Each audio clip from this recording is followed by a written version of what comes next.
of that. They had a Which Flip makes Cup sense. game. That makes sense. Who else Yeah. would be? They had a Flip Cup game tournament, so I was a host of that. They had a beer pong tournament, I was a host of that. And so like Darkness Radio was doing a bar crawl of their own, but it was they tell spooky stories because we were in the Bermuda Triangle. And Tim goes, "Hey, why don't you come along? And we got Santana and Ortiz, and why don't you three be like our guests and do the bar crawl with us, and then I'll put you on the podcast later." And I was like, "Yeah, sure." Like, and I used to listen to Darkness Radio ever since I met Tim, so I was like, "Yeah, I'm pitching it to like Cheeseburger and Manny, the other people I knew that were on the cruise that loved paranormal." Yeah. So I ended up doing that, and then we ended up doing the podcast, and then when Ring of Honor got closed, and sold, he called me. I just won't bang them, so it's right. Hello, Movember. Thank you for all the donations. Hi, Movember. Thank you so much. Thank you so much. Movember. Oh shit! Welcome on in. I appreciate you. Welcome in. Hello. Hello. Thanks for popping in. For those that don't know, Movember just popped in here, guys. Our team... shit! We have to keep the prostate checking off camera. Shit. Do we have to delete the VOD? Do we have to delete the VOD now? No, it just moves to the OnlyFans. Are you sure? Oh, it moves to the OnlyFans. Right. Okay, so check out the OnlyFans if you want to see the actual checking. We don't have OnlyFans. We don't. Yo. We don't. Shenanigans are ensuing, yourself. everyone. Pixel Nips has an OnlyFans. I've seen it. All right, guys. Our team is at $4,513 raised now. 4,000. Wow. There we go. You guys are fucking amazing. We're at 4,513. We're doing this. We're doing this. Doing this. Yes. I'm doing this. You guys do whatever you want.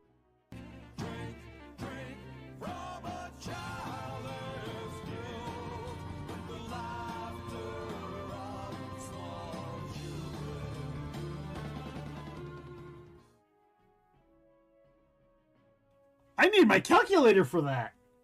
What the? Thank you so much for joining us, everybody. We're doing paranormal news, paranormal stories. You can share news stories that you find. You can share your own personal stories. Share whatever you want in the paranormal realm. I will read it and share it right here on stream with all of you. You got to share it in our Discord. ! Discord for the link.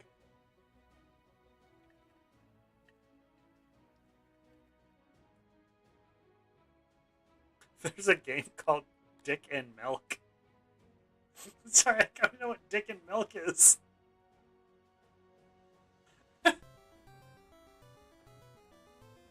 Oh. Nuts and Milk. Dick a game A. I gotta know. Oh my god, they're little penises! Oh my god!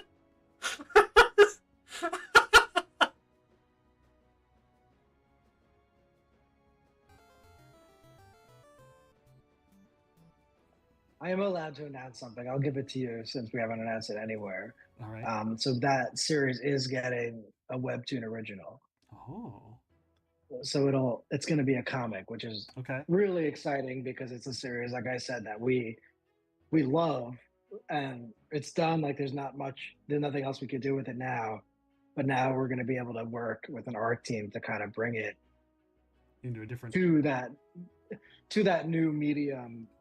And sort of show people a story from beginning to end again. When I got to TSR and I got the opportunity to audition for a novel, because one of the things we did in the department, everybody wanted to write novels because they were so successful. Yeah. But we set up a program where if you wanted to write a novel and you hadn't done fiction before, you had to audition for it and audition for it blind. So you were competing against. We opened up the submission process, so we were getting in writers. Elaine Cunningham, Christy Golden, Mary Herbert are all authors who I brought into the company through the slush submission and the audition process. But anybody in-house that wanted to write a novel had to compete with them. Look, see, you know what? Hang on a second. I fight these villains off all the time. It's, See, that's what happens when you sit around and you sign Pops to the Creeper. You know, he's got to be in on it. You know. Right. Scooby pop Doo, in. where are you? Oh boy, Scooby Dooby Doo with epic rims. These are my thumbs, and they dance. Boop boop boop boop boop boop boop boop boop boop boop. Hey. Here's. Here, push. I will show my titties for 10 biddies. Right. will. Titties for I bitties. will. Thank you. Look at that clip. Oh, will. Billy. Oh my god. Oh my. I'm sorry. I need to go on BRB. BRB. Hold on. This I'll be in my bunk. like that. Welcome in, Raiders. You ready? No. You ready? No. How far? I'm so far away.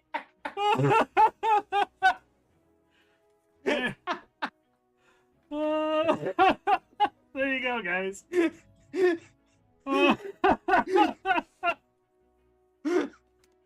Alt F4. I can't. You didn't need to see that. Clipping. But I was also made like the host of all, like they had a bar crawl, so I was a host of that. They had a Which flip makes cup sense. game. That makes sense. Who else Yeah. would be? They had a flip cup game tournament, so I was a host of that. They had a beer pong tournament, I was a host of that. And so like Darkness Radio was doing a bar crawl of their own, but it was they'd tell spooky stories because we were in the Bermuda Triangle. And Tim goes, "Hey, why don't you come along? And we got Santana and Ortiz, and why don't you three be like our guests and do the bar crawl with us? And then I'll put you on the podcast later." And I was like, "Yeah, sure." Like, and I used to listen to Darkness Radio ever since I met Tim. So I was like, "Yeah, I'm pitching it to like Cheeseburger and Manny, the other people I knew that were on the cruise that loved paranormal." Yeah. So I ended up doing that, and then we ended up doing the podcast. And then when Ring of Honor got closed, and sold, he called me. I just won't bang them, so it's Right.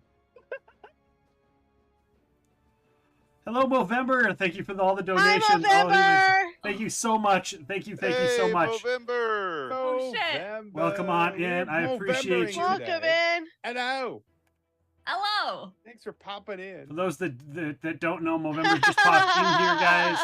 Our Oh team. shit, we have to keep the prostate checking off camera. Shit. Do we have to delete the VOD? Do we have to delete the VOD now? No, it just moves to to the OnlyFans. Are you sure? Oh, it moves to the OnlyFans. Huh. Right. Okay, so check out the OnlyFans if you want to see the actual checking. We don't of have the prostate. OnlyFans. We don't. Yo. We don't. Abby, Shenanigans are speak for ensuing, everyone. yourself. Yeah. Pixel Nips has an OnlyFans. I've seen it. All right, Guys, our team is at $4,513 raised now. 4,000. Wow. There we go. You guys are fucking amazing. We're at 4,513. Woo, we're doing Guys, this. We're doing We're this. doing this. Yes. I'm doing this. You guys do whatever you want.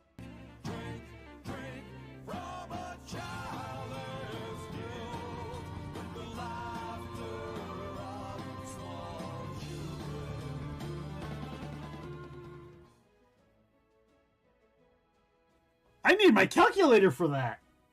What the? Thank you so much for joining us, everybody. We're doing paranormal news, paranormal stories. You can share news stories that you find. You can share your own personal stories. Share whatever you want in the paranormal realm. I will read it and share it right here on stream with all of you. You got to share it in our Discord. ! Discord for the link.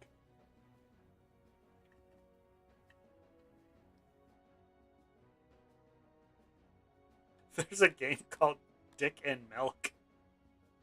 Sorry, I don't know what Dick and Milk is.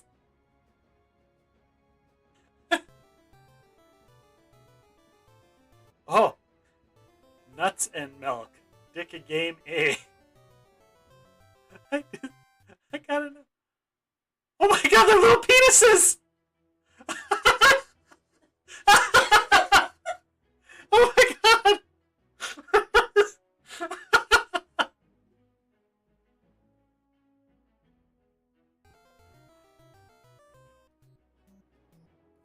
I am allowed to announce something. I'll give it to you since we haven't announced it anywhere. All right. So that series is getting a webtoon original.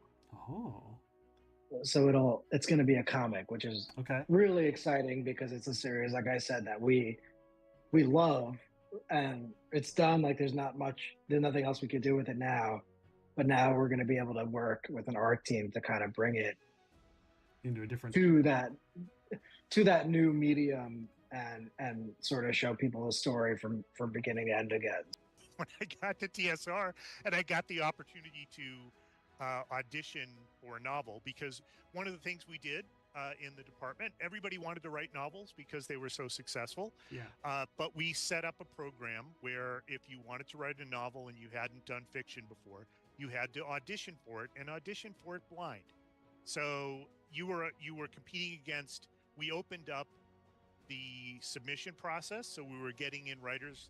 Elaine Cunningham, Christy Golden, Mary Herbert are all authors who I brought into the company through the slush submission and the audition process. But anybody in-house that wanted to write a novel had to compete with them. Look, see, you know what? Hang on a second. I fight these villains off all the time. It's, you know.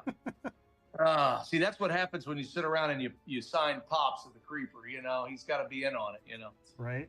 Scooby-Doo, where are you? Oh, boy, Scooby-Dooby-Doo with Epic Realms. These are my thumbs, and they dance. Boop, boop, boop, boop, boop, boop, boop, boop, boop, boop, boop. Hey. Cheers. Here, push. I will show my titties for 10 biddies. Right. will. Titties for I bitties. will. Thank you. Look at that clip. Oh, will. Billy. Oh my God. Oh my. I'm sorry. I need to go on BRB. BRB. Hold on. This I'll be in my bunk. like that. Welcome in, Raiders. You ready? No. You ready? No.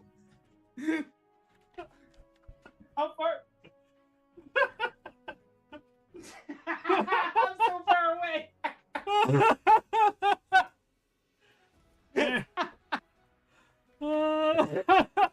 There you go, guys.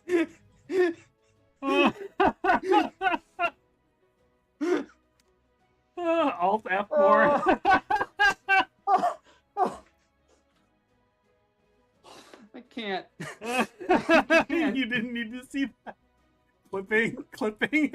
But I was also made like the host of all, like they had a bar crawl, so I was a host of that. They had a Which flip makes cup sense. game. That makes sense. Who else Yeah. would be? They had a flip cup game tournament, so I was a host of that. They had a beer pong tournament, I was a host of that. And so like Darkness Radio was doing a bar crawl their own, but it was they'd tell spooky stories because we were in the Bermuda Triangle. And Tim goes, "Hey, why don't you come along? And we got Santana and Ortiz, and why don't you three be like our guests and do the bar crawl with us, and then I'll put you on the podcast later." And I was like, "Yeah, sure." Like, and I used to listen to Darkness Radio ever since I met Tim, so I was like, "Yeah, I'm pitching it to like Cheeseburger and Manny, the other people I knew that were on the cruise that love paranormal." Yeah. So I ended up doing that, and then we ended up doing the podcast, and then when Ring of Honor.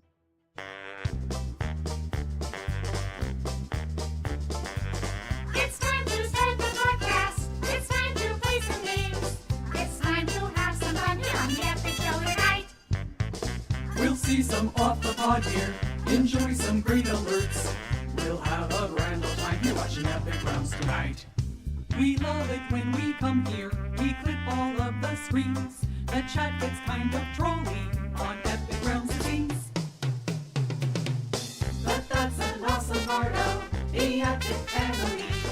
So let's enjoy the show now and start another hype train. We'll see the spicy chips fly on the most sensational, inspirational, celebrational, epicational. This is what we call the Epic Show.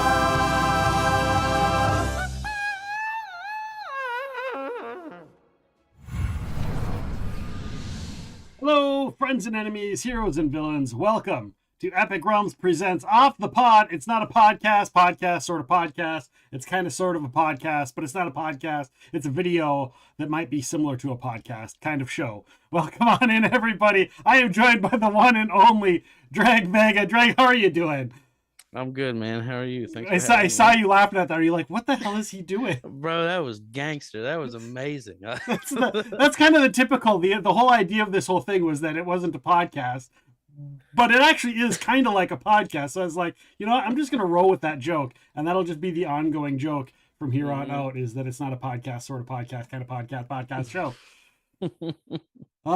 Dreg, I'm so pleased that you are here and joining us today. I've been wanting to chat with you and have you on the show for a while, but after the last charity fundraiser, I was like, if I'm gonna have Dreg on, I should do it before the next big charity event.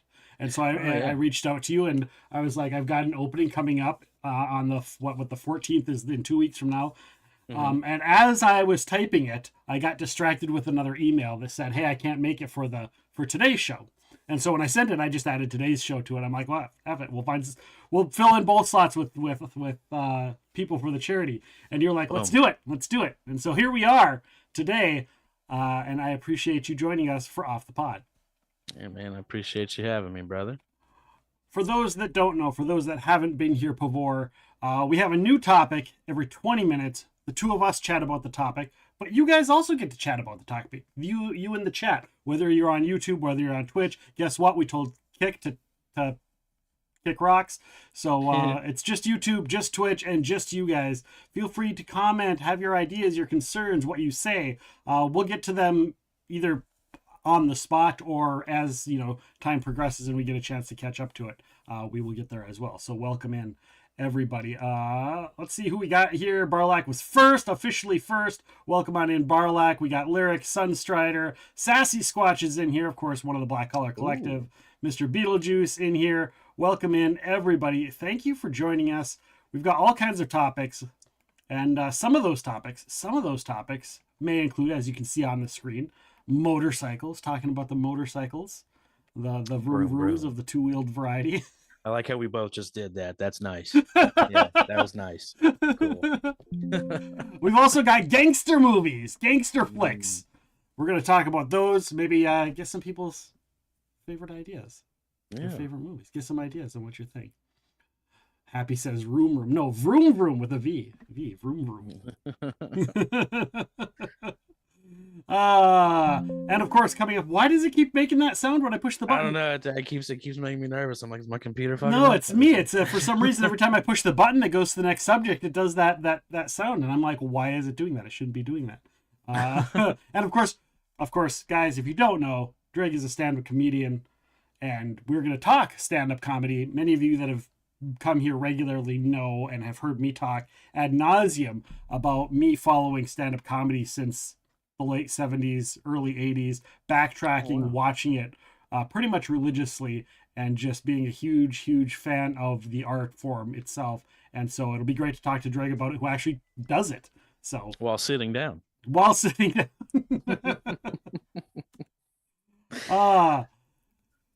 And of course, we've got the ever-present, the one and only potluck, which we'll end it off at, which is whatever we can think about whatever we do, whatever we think. Dreg, I apologize if I get spicy, is what Happy says. Happy says that she might get spicy. They might get spicy. Okay, I deal with that. I deal with that a lot. It's all right. Computers exist to make you think you did something wrong. I feel that pretty hard. So, Dreg, as we start on our thing, tell the audience just a little bit about yourself and your stream. We'll go into detail later, but just so they get a little idea of what they can expect from today's show. Well, hello everybody. My name is Dreg Vega. I'm pet friendly. I am a foul mouth variety streamer with face tattoos, mommy issues, and a pocket full of sunshine. Just one pocket. Just one. Well, there's you can't have too many pockets. I'll get lost in the sauce. I'd forget what I was doing. So yeah, if you need an idea what the show is going to be, I willingly tattooed my face. So that's the road we're headed on today. But it looks good on you. I couldn't have tattoos on my face. I'd look horrible with it. Oh no, you look awesome. It'd be great. Don't do it. Please don't do it. But you look fucking cool. Oh, God. So you mentioned motorcycles, and I'm going to start the timer off on this. Sure. You mentioned motorcycles, and I know that you're a motorcycle guy. Thank you for the sub, Roddy Mama. Oh, Roddy, thank you. Roddy Mama's cool as fuck. Roddy Mama is freaking amazing. One of our I love one of our VR modular- streamers. They're awesome. Yeah, she's great. I have an interesting backstory when it comes to motorcycles and motorcycle riding. My dad was a biker. He was part of a biker group, we'll say, here in the Minnesota area. All right. And he was hit. Biologically, I never met him. My biological father, I grew up being told over and over, I'm never allowed on a motorcycle. My dad died on a motorcycle. His dad died on a motorcycle. I should never get on a motorcycle. Which really pissed me off because I always looked great in the motorcycle gear and I always looked great on a motorcycle that wasn't running. And it's so hard I've always to look bad in leather, man. Yeah, I've always wanted to do that. And so I've always just thought that they were cool as shit. And then here recently, finding out that his father, I've connected with that biological family, chatted with a lot of them, and just, hung out. And turns out, yeah, his father did not die on a motorcycle. Just he did. Whoops. In an accident. Yeah, so it's there is no genetic anything. Here now that I'm 48 and long past being a cool 28-year-old on a motorcycle. It's not as cool. It's not all it's cracked up to be, I promise. So, what is your love for motorcycles? Has that always been there? And tell us your backstory on the motorcycles. That's mine. I was a part of a motorcycle group back in Ohio in my younger days of tomfoolery. So there's a lot to go with that. But I remember when I was a kid, I didn't really give a shit about bikes until Christmas. My dad, he didn't really take it because I was always like a video gamer and skateboarder, and he wasn't having any of that shit. Yeah, we could have done that. We got potluck at the end. Somebody can remind us to talk about skateboarding. Nice, perfect. Yeah, that'd be. Well, and so he wouldn't really take too much interest until one year at Christmas. He surprised me and my little brother. He bought us each a dirt bike, and it was over from then. It's something to this day I still can't shake. It's like, then I grew up. I started riding street bikes. I got the motorcycle group that I was a part of. They bought me my first Harley Davidson so I could join. God, I love that thing. And I rode it all around America. Yeah. And so now, I'm old and shit. I'm like 32. And you kids. Oh, you kids. And I moved out to Los Angeles last year, and I took a bike with me. And it's just kind of in the driveway, and I like to look at it.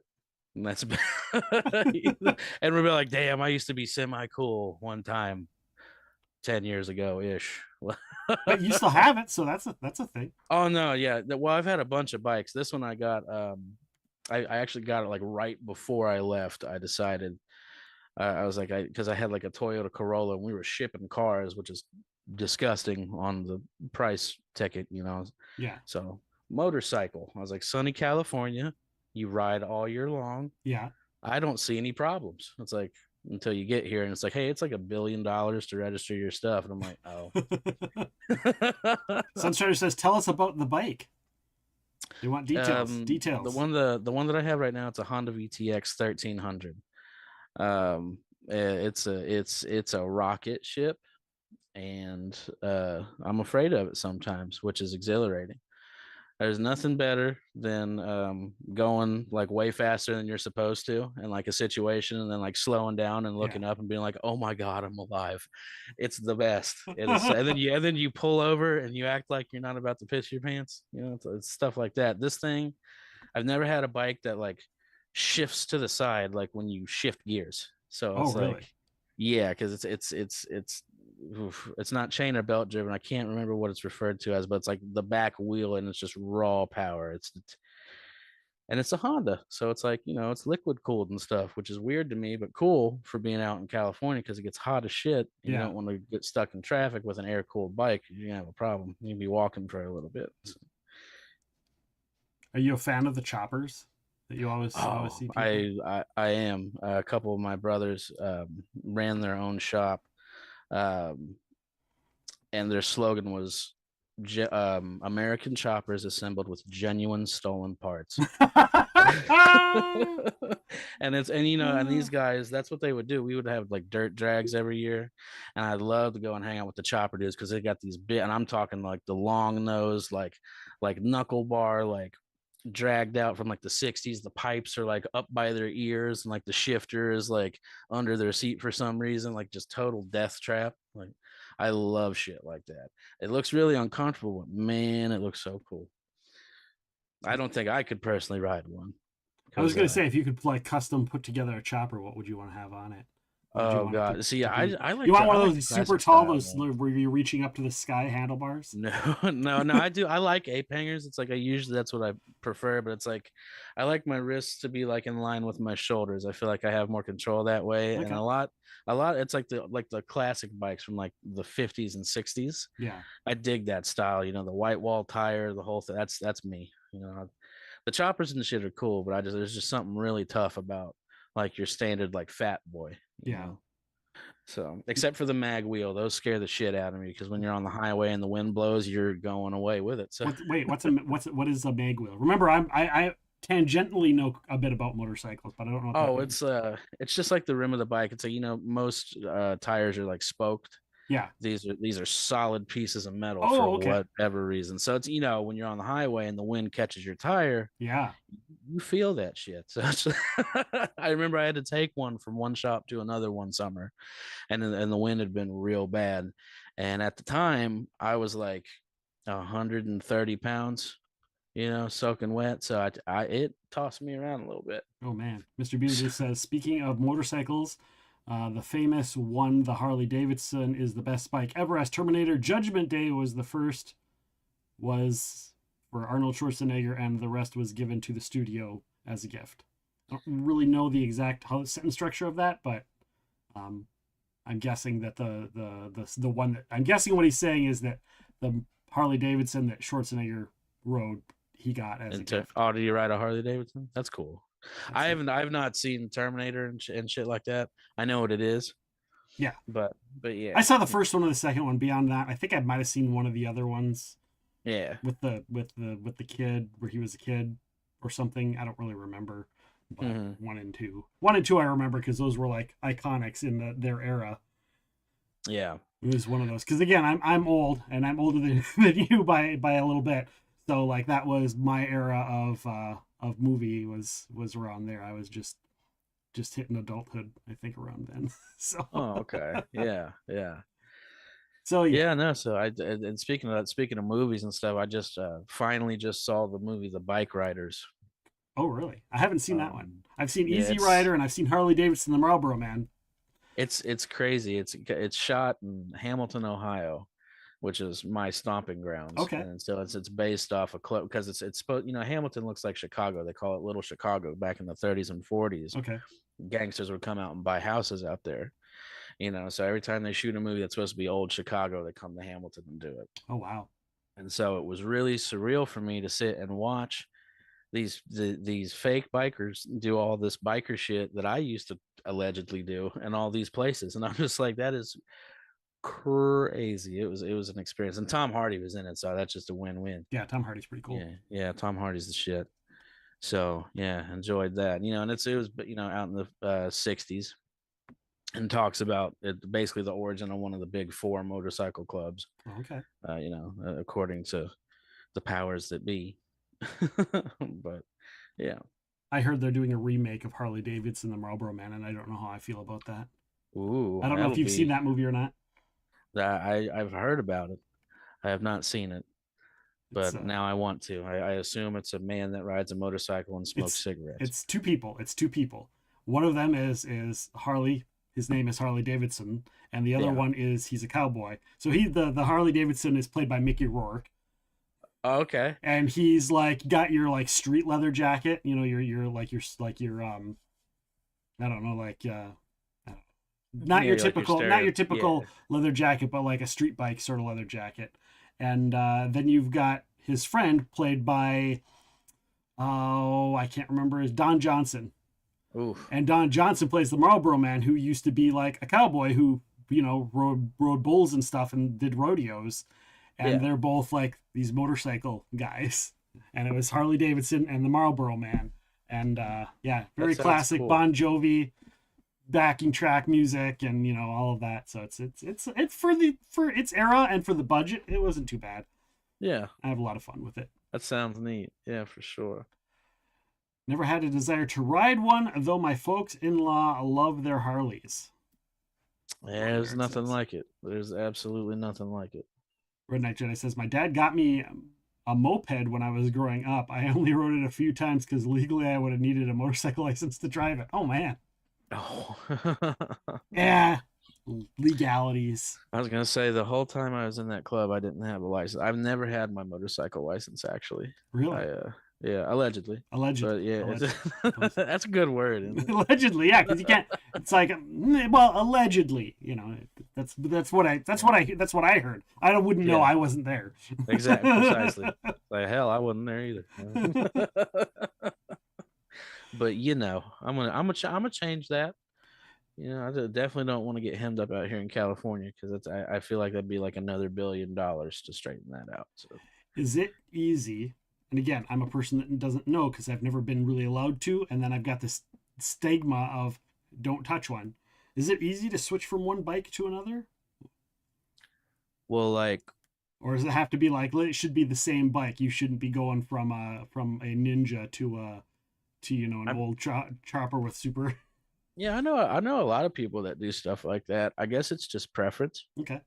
Because it's like me personally, I wouldn't be on a sports bike because I think they're uncomfortable, and it's just something about the teeny tiny handlebars that get me. It's like riding a motorcycle is dangerous in and of itself. I mean, there's always those risks, but with me, it's like I got that big beefy 1300 death machine out there, so I'm just like, man, if you hit me, I'm gonna hit you back a little bit.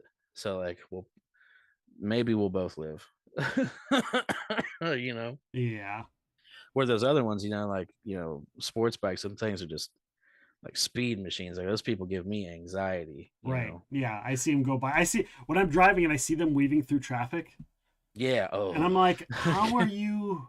That's 1 inch of a mistake. 1 Right. inch. That's it. Like one person doesn't see them for a half second and opens the door or stops or exactly. whatever. And I know that's how it mostly happens. I get upset because I used to drive for a living, and I'd see a lot of that. And there's to me there was always the two different motorcycle riders. There were the ones who rode safely and followed the law, I guess. And then there are the ones that are just like they'll zoom a million miles an hour, they'll cut people off, they don't care. And I love the bumpers that say watch out for motorcyclists because it's true. Watch out because they can't what you see. But I always wanted to put a caveat of unless they're being stupid, in which case open your car door. Open your car door. Unless they're being a dick. Unless they're just being stupid. That was always my caveat. No offense to anybody who's offended by that. Well, people get offended. It'll happen. Lyric says it kind of made a big impression on me. She's going back to the no desire to ride. Made a big impression on my elementary age mind to hear the screams coming up the hill from the kid who smeared himself along the road below us as they scraped him off the pavement. Oh my God. He did live, but was very loud. I always give motorcycles a lot of care for their safety. Yeah. It's kind of like a gun. You got to treat it with respect. Yeah, for sure. That's there was this old man when I was riding with my peers. Allegedly. And he would sit there and he would get really drunk and he'd pull me in way close, as drunk people tend to do. And he'd be like, listen, when you're on that bike, you're the bitch and the bike's the boss. I was like, well, that's kind of all right. I was like, you could have worded that different, but thank you. I was like, I understand. He's like, you get it? He goes, you're the bitch. I was like, okay, that's good, man. I get it. I am that, and I am one with whatever the fuck you're talking about. And then I'd pay my tab and leave. But he's right though. You definitely gotta, give it that respect. Those dudes that like zooming, those guys are just they run off like octane, I guess. Don't get me wrong. I love watching the TikTok videos of them doing that with their little helmet cam, so you can see it from their point of view. I get a little bit of a rush watching them risk their lives. Yeah. So as long as they're not doing it while I'm driving, that's fine. Yeah, exactly. It's when they skate the fuck by. Miso. Oh my gosh. It's Miso. I didn't miss I've my seen a two couple favorite. neat people in here. But I saw Bentley. I saw Sassy. Yeah, all kinds of awesome people. Hell yeah. So many crossover peoples of awesomeness. Well, and a lot of them are coming to see you as well. No, you're a popular guy. They're here to see Come you. on. You're the guest. So you're the guest. Oh my lord. Yeah, those dumb kids that think they're immortal. A young stupid kid last year passed me going 75 and a 35 a couple times. A week later, there was a fatal crash accident within a half a mile there. I fear it was his Darwin Award. The Darwin Award. You got bad luck at motorcycle. Lyric is Lyric just has this aura of motorcycle.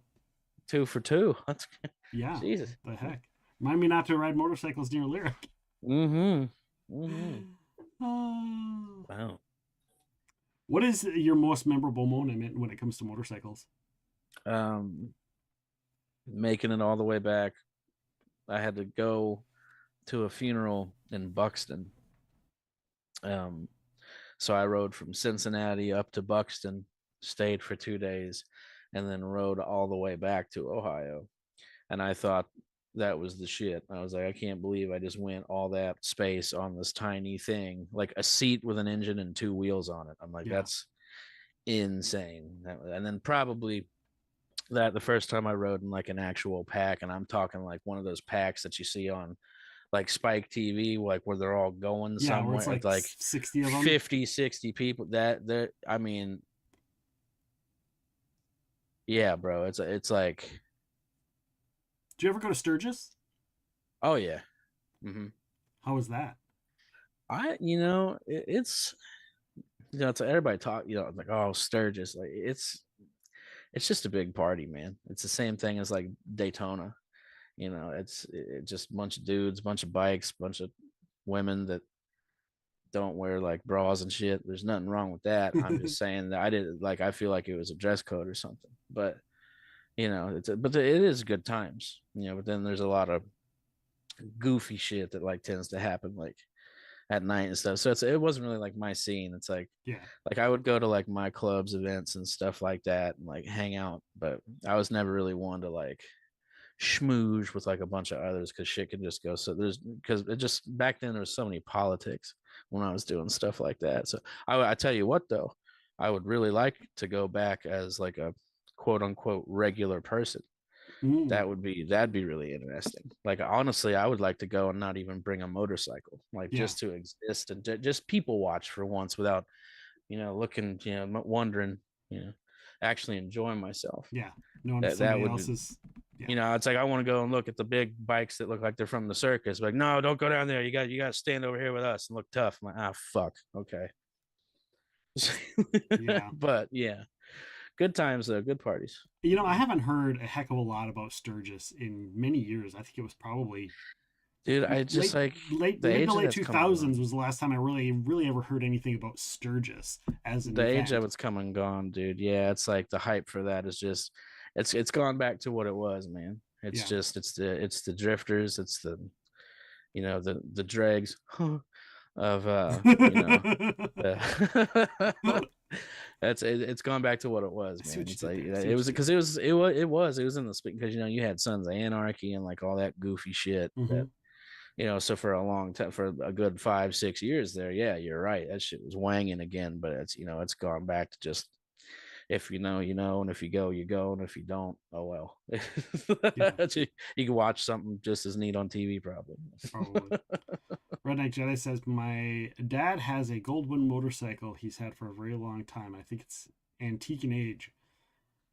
A Goldwyn?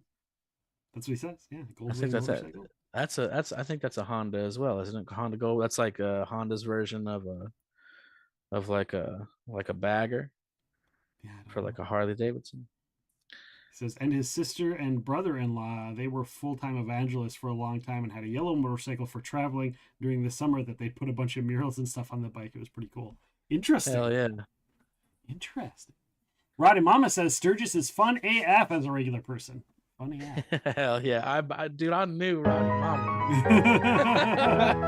I caught that vibe. Hell yeah. Well, that is our timer for the first subject. The first All subject. right. See, the only thing I knew, Miso, the only thing I knew about that was the trashy boobies. See, you know. Oh. Gee, I mean, God, you are so correct. Trashy boobies. That's right, man. And body painting. Didn't they do body painting there too, I think? Yeah. Yeah. Yes. Roddy says 8-1 through 8-10 this year, and it's the 85th anniversary of Sturgis. Good God, that sounds about right. There you go, 85 years. So there's some people there that'd be pulling up in their electric wheelchair. For sure. I remember back in the first Sturgis. Our wheels were made of wood. Our wheels were made out of wood, and so were our teeth. We didn't have a motorcycle. We just rode around on the ground, and we were happy to do it. And we're happy. That's right. In the snow, both ways, uphill. Butt ass naked.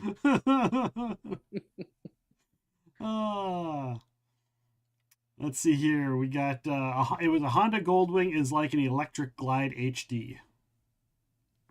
Yeah, Electric Glide. Yeah. There you go. I don't know what that means, but you guys do, so that's what matters. Well, you know, those bikes that got all the shit on them, like, you know, they got the hard bags in the back and the fairing on the front with the dials and the radios and the cigarette lighter. I always thought, I'm like, man, I was like, just get a fucking car, dude. Okay, I know. Yeah, I know what it is now. I know what it is. Yeah, or a trike. Yeah. I get a trike. Yeah, get a trike. My father-in-law had a trike. He just sold it a year before last. Really comfortable, I bet, though. Those bikes always did look real comfortable. Us cool guys, you know, riding with duct tape, you know, seats and like a backpack strapped to the back of our shit. We look cool, but we can't sit right anymore. The bitch pad is an actual seat with armrests. Oh, yeah, so I know what the Goldwing is now. I do know. I can picture it now. I can picture it. That description, the bitch pad is an actual seat with armrests. Did you say bitch pad? She did. It's just a bitch pad. It is the back seat. It's like, listen, man. It's like we used to be real tough, and we were, you know, supposed to be gangsters and everything. But goddamn it, I'm not misogynistic. Here's the thing. I'm just Roddy, repeating what that's Roddy awesome, Mama dude. said. That's so fucking funny. I love you, Roddy. Hey, I used to ride on the Made bitch me pad. I cry can say actual that. tears. You know, it sucks that we're on to our next topic because I did have to ride on the back of my own motorcycle one time. Really? Do We tell. We were on our way to a thing up in New York, and my brother's bike had gotten engine locked, and we were under this underpass for like 3 days. Finally, before my boss just called me and said, "You got to get out of there. The cops keep coming and checking on you guys, and sooner or later they're going to ask you who you are." So I'm like, "Oh, well, shit." And I'm not even supposed to be out of state at the time for some undisclosables, but allegedly. So, and he goes, and I look at him, and he's like, I was like, "So what do we do?" And he was like, "How much you weigh?" And it's like something from a movie, because I blinked and I was on the back of my own shit, and I don't understand. Shout out to all the ladies and fellers that ride on the back of motorcycles. I don't know how you guys do that shit, because I'm on the highway holding them with one arm, because I don't know what to do and stuff. You know what I'm saying? You don't want to we're reach going around like 80. I look down and I'm just like, I'm not in control. Like I'm sliding off the back, and he looks back at me and he's like, "You all right, Lloyd?" And Jim Carrey reference. Jim Carrey. And I'm like, "I will kill us both." It was a terrible experience. It was terrible. I was sitting, you ever gave yourself like a pep talk in real life? You're just like, you just had to be a big tough biker, huh, buddy? Now look at you. Wild times. Just let it go, man. It's so warm. Doubling down on that Lloyd reference. God. If you know, you know. If you know, you know. Yeah. I could. That's what got me. I'm just like, did you just make a Dumb and Dumber reference? I was like, now is not funny, haha time. Years later it was, but damn it, I was upset. Yeah, you can always look back at that moment and be like, that was I'll never forget the poor toll guy's look on his face. Because back then I had long hair, I had dreadlocks, as a matter of fact, and I was wearing a bandana. And I get off the back to ask this man, "Is there a hotel in this town?" And he goes, "What'd you say, sweetheart?" And I'm like, "Is there a fucking hotel here?" And he's like, "Yeah, it's down the opposite, full beard, tatted up." I'm just like, "Yeah, I know you thought I was a girl. I appreciate that kind of. Thank you." So yeah, it's yeah. Red Knight Jedi I'd says, rather- after my sister's birthday one year, he took me back to his house on his motorcycle, like a couple of hours on the bike, about 90 minutes. It hurt. Eesh. Youch. Youches. Ouch. So there's a little bit of crossover, with motorcycles and our next topic, because we're talking about motorcycle groups. Yeah. Motorcycle groups. So we're out here. We're being careful. We're being careful. Yeah, groups, allegedly. I'm just gonna keep just throwing the word in there, even if it doesn't work. I'm still gonna throw it in there.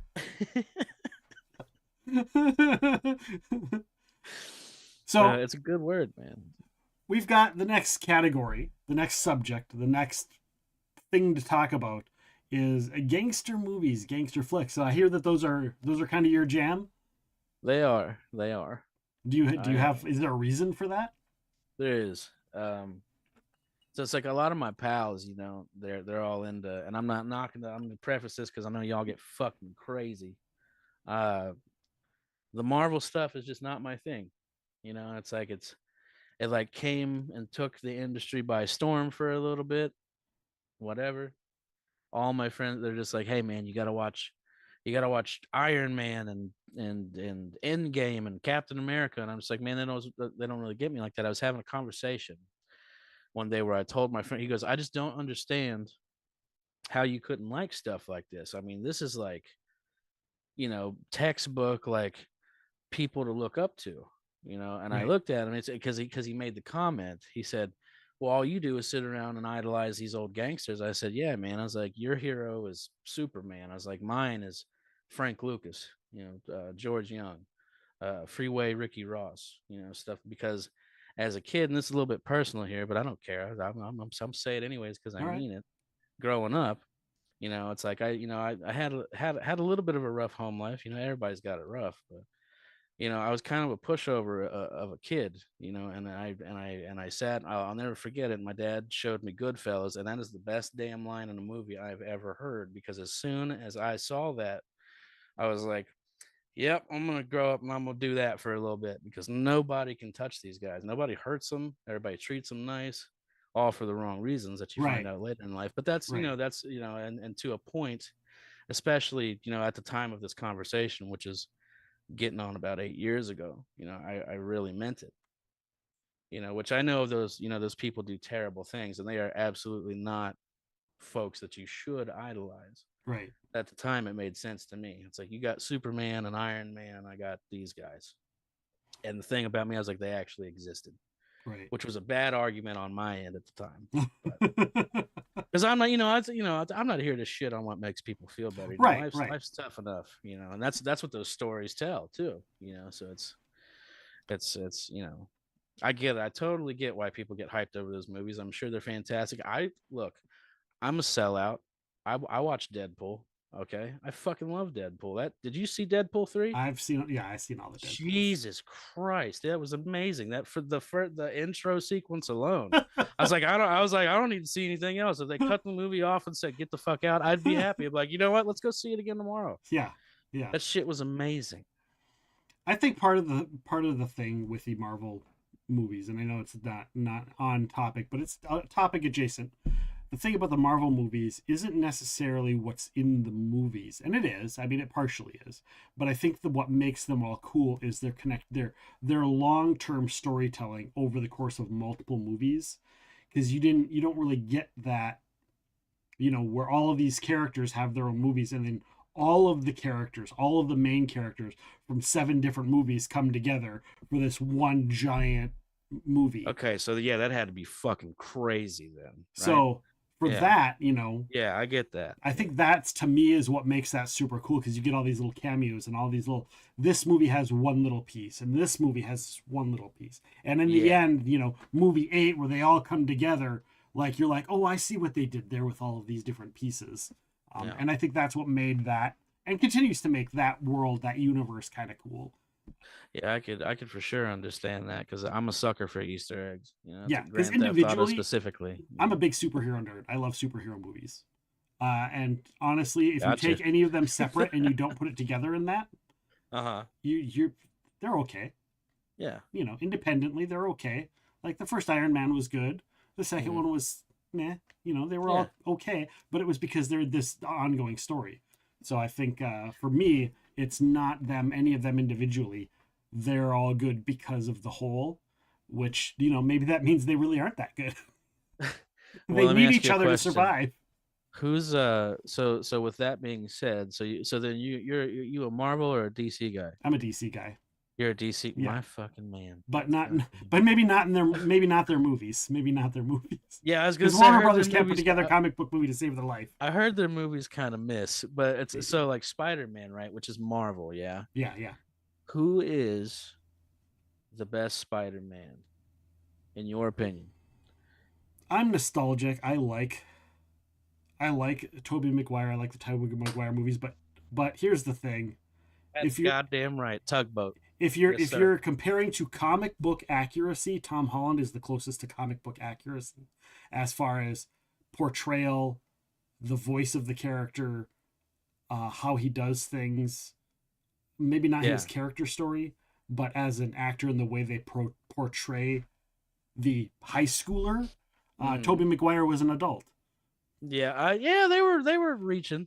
So he was an adult, and he wasn't, So looking back, in its time, if you took them all in context of within their time frame, Tobey Maguire. But I like the other ones. Gosh, man, I gotta tell you, my friend Call Me Fanny. I don't know if he's a YouTuber. He makes YouTube content. Okay. He would sit. He would sit and talk with you for hours about this shit. I mean, I can feel it. He'd be ripping this microphone out of my face. He's like, hold on a second. Now, which comic are we talking about? All right. And I love it too. And he's so self-conscious about it, because when he gets going. And I'm like speaking to the floor, and I don't mean to be, it's like, I always try and like stay focused. And he's like, you got me? And I'm like, I want to. I had you for 5 minutes, but he's like, he goes, okay, I'll shut up. I'm like, no. I was like, talk about the thing. It's I try for my pals.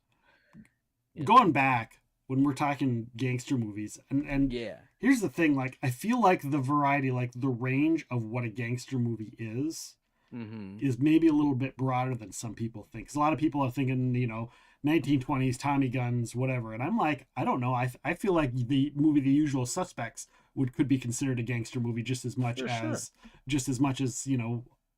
the Godfather, right? Or like Reservoir Dogs. Reservoir Dogs. Nice. I didn't even think about that one. Yeah. Yeah, man. There's and then on the flip side of that, because when a lot of people, it's like you say the word gangster, people like equate it to like the term that the baby boomers like to refer to hip hop music, and I'm just like, I think it's a little different than that, but that doesn't mean that there's not good gangster movies that like let's see, I just watched the other day the Menace to Society. Oh yeah. Oh gosh, killer. Menace to Society, Paid in Full, Fresh. I don't know Fresh. Fresh is good.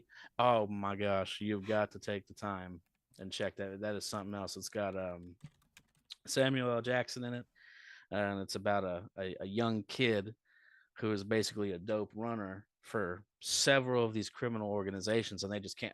None of them know. They don't know. Okay. He's just smart as shit, and he's got this little can he's stuffing all this money into out on the outskirts of town, and the only thing he'll buy himself is a candy bar at the end of the day. And then he'll go home, and it's dude, you got to check it out. It's great. After where there's a horror movie that's coming out that just came out with Sebastian Stan that apparently has called Fresh as well.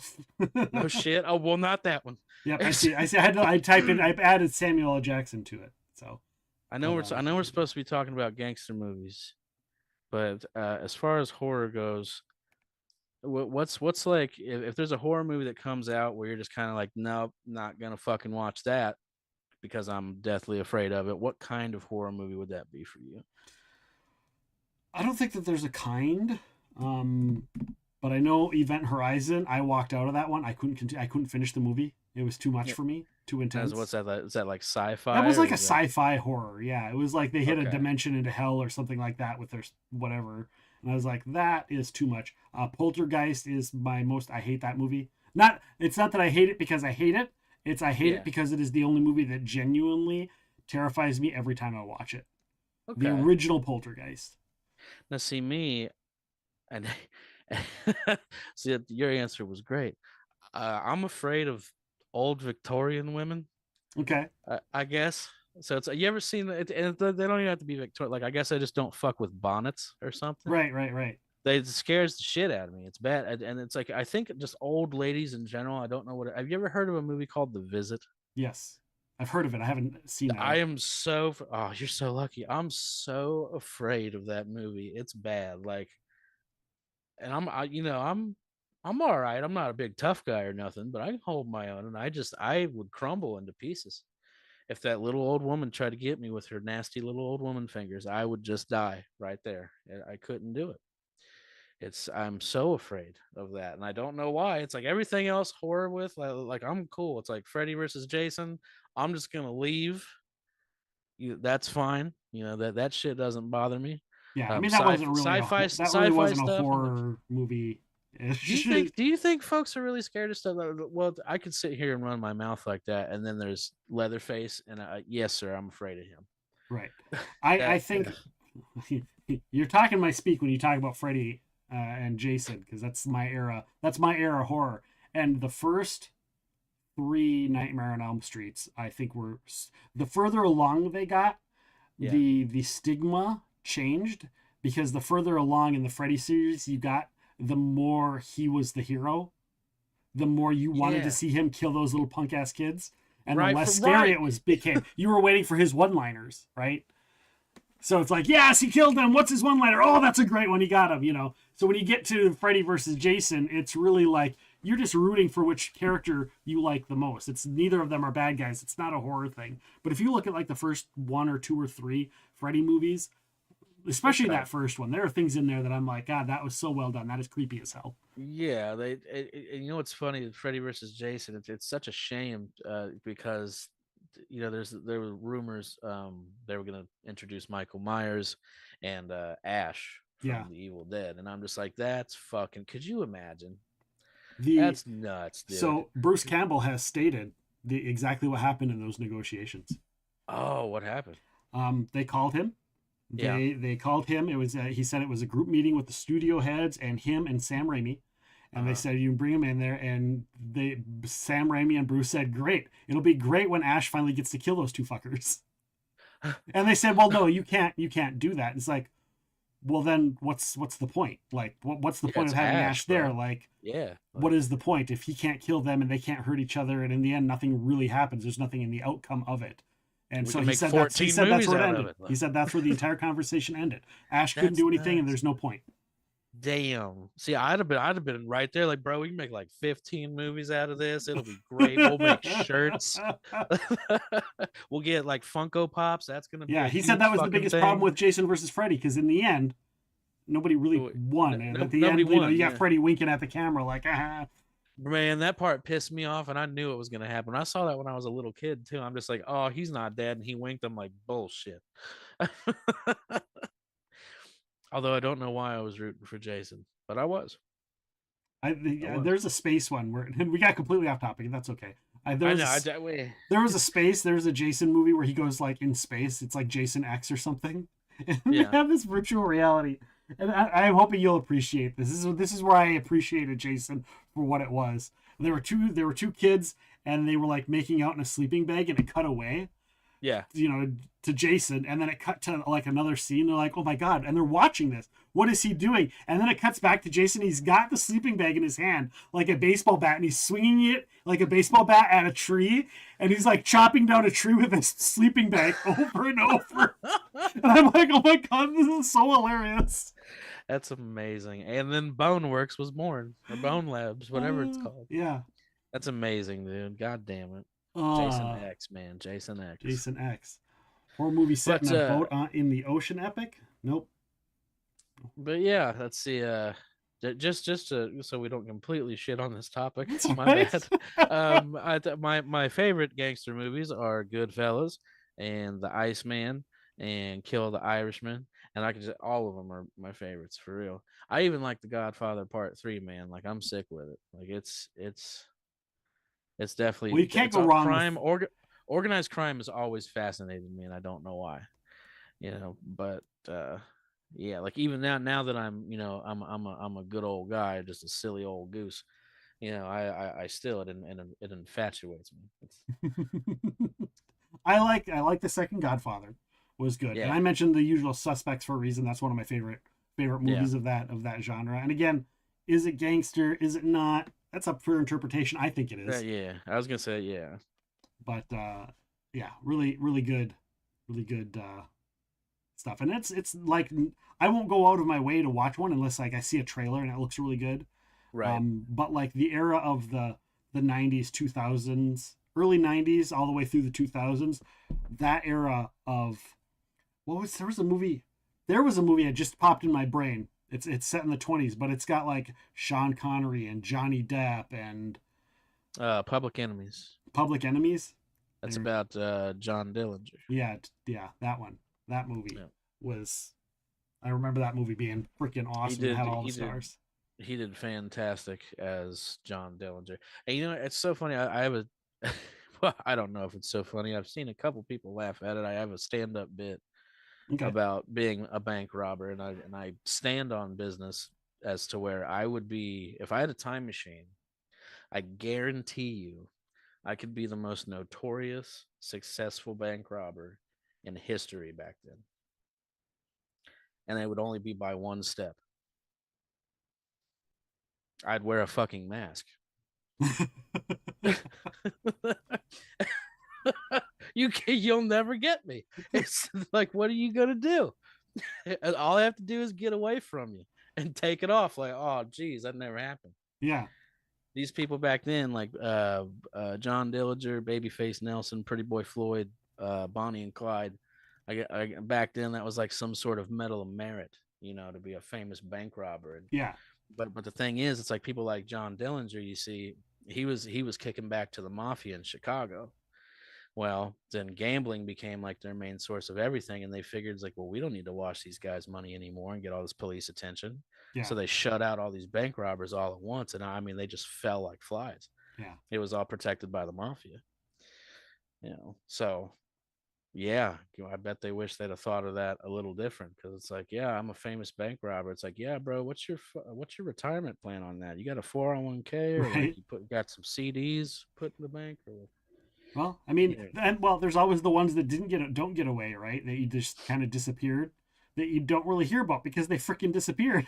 Because they disappeared, yeah. Just like, wow, there was this guy, and it's like it's become like a urban legend. Except that shit happened. I remember this old man in Hamilton, Ohio, robbed 2 credit unions in the span of 3 months, and he got away on foot each time, and they never caught him. Wow. And yeah, they said he was just some old ass man. And I'm just like, and nobody. I was like, that's great. I was like, that's a damn good community right there. They just let that old man go. They're like, bro, go on with your bad self. And he just hobbled the fuck away. Like, yes. Costa Rica, for some reason, here I come. Right. Somewhere nice and tropic, maybe. Somewhere nice. That's what I hope for him. Yeah. I was like, man, I hope that dude just skated out and he's on an island somewhere just doing old guy shit. Like, get out with $500,000 nowadays. That might get him a little toenail clipping shoe shine. $500,000 these days. What do you Yeah, do? especially- What do you spend your $500,000 you robbed with? Oh, I got a couple bananas. I bought some Dogecoins. Dogecoins. Sorry, that joke was way too soon. I'm sorry. Yeah, or too late. One of the two. One of the two. I just hurt my own feelings. With that joke.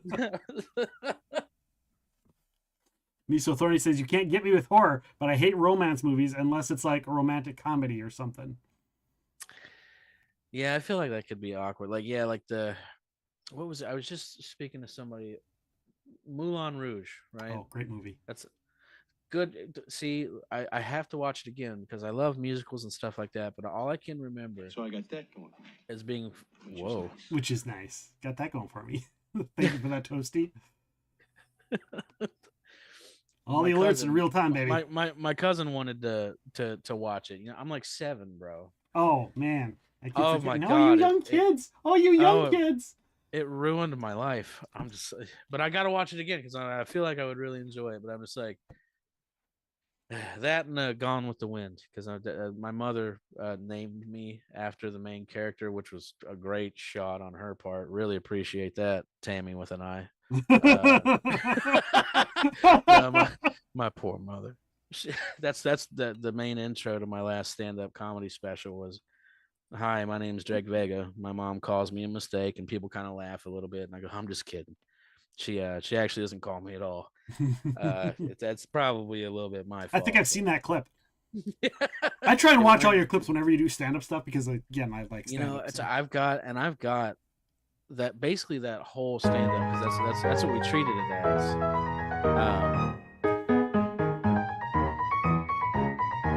Hey, that was awesome. We just went ahead because I was leaving Ohio soon, and we just did Totally Reformed live at the Thompson House, which was the birthplace of the Thompson machine gun. So I felt it was only appropriate. Okay.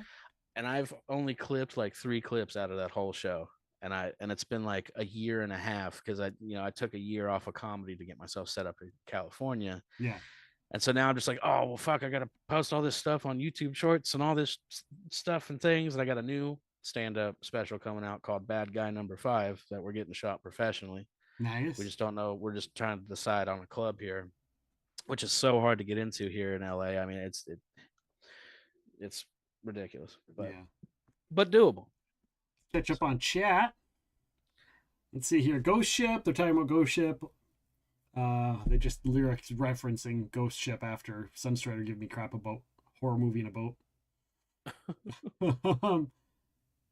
That's so funny. The visit is so goddamn funny because why did the mom not at least video call her parents before sending her kids to them? Dude, after that's what I'm seeing... saying. Yeah, it's wild. It's crazy. I'm just like, because I know you ain't seen the movie, okay? But they turn the fucking camera over and they turn back and their mom's all fucked up like, that's not your grandparents. And I'd have put the computer, I'm like, bitch, what? We're gonna die. No. Howie, I love you back, man. Red Knight Jedi says, I never watch a lot of horror stuff. I don't get scared real easily, but my mom tried to get me into Doctor Who, and like the first episode she showed me was the Weeping Angels one. I've not really seen Doctor Who. So that's like a supernatural show. I thought it was like a science. It's like a sci-fi, time travel. He's the telephone booth dude. Yes? Yeah. Okay. And I remember when that was out in the 70s, and we were watching those as kids, and it seemed so hokey and silly to me at my age, which means a lot because I was a kid. and I was like, this just seems so silly and hokey. So now everybody just loves it. There's a whole new generation, a whole new thing, and they still make it, and they're all like, Doctor Who, and I'm like, hard pass. I'll pass. Hard pass. I see. That's what fucks me up. You said you're 42. I'm older than that. I'm closing in on the 50. So then we'll say you're 42. That's nuts, bro. Yeah. I usually say I'm on my 25th, 21st birthday, something like that. Yeah, I thought you were like 36 or something, man. Thank you. I appreciate it. You like exfoliate and shit? Like, what's your? Because like me, I just been like genetics. drinking myself to death for like the past 10 years, and I just been getting lucky. But like them crow's feet are fastly approaching. That's why Yeah, I noticed. I got like I was looking in the mirror. I'm like, man, I'm turning into Clint Eastwood right here. Yeah, I'm but like, you "That's look okay. cool. That's what I'm okay." saying. Yeah, you got the Clint Eastwood. It's like you don't got these weird tattoos that are curling up with you. That's why I wear all these annoyingly sized sunglasses. Not yet. Not yet. I do. I swear, I got like a million fucking pairs of these things just to pull up on folks to get rid of the giant forehead. That's like the Elvis glasses. That's awesome. I'm a huge Elvis fan. Nice. Yeah, the gaudier the better. That's what I say. Curly Girl says, in high school, I was on a school or church trip, I don't remember which, and we stayed at a camp on the Lake Crosby, Minnesota. It was super freaky at night. Make no mistake about that man on the bottle of Captain Morgan. That man was a legend. I am cheersing to the drinking of alcohol, not to the Captain Morgan, because Captain Morgan is Captain Morgan. And I am a rum stop. I'm just owning up to it. I'm a rum stop. I was gonna ask, what kind of rum do you drink? Right now, I'm having Dorleys. I've got a 3-year here. I've got a 14-year Dorleys. I've got downstairs. I've got a Touchstone. It's a 4-square Touchstone, but that's my really fancy stuff that I only have on special occasions. Yeah, you do. That's awesome. So yeah, I've got. I thought you could say some shit like, oh, I'm drinking that. What's that? Kraken. Kraken. That's how you go to jail stuff. Yeah. I can't have Kraken because it makes my celiac stuff go, but Kraken's not too bad for a spiced rum. I think it tastes good. It's just like most of the time that I've kicked it with cats, and this might just be a me thing, but the company that I kept, they were either like naked and crying or going to jail or both. Allegedly. Sometimes. Oh no, that shit happens.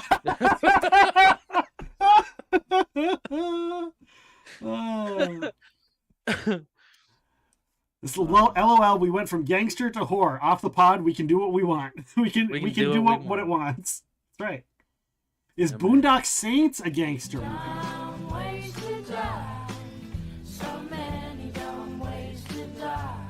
But they live. They're alive, I assure you. Dumb ways to die. That is. I'm glad they're alive.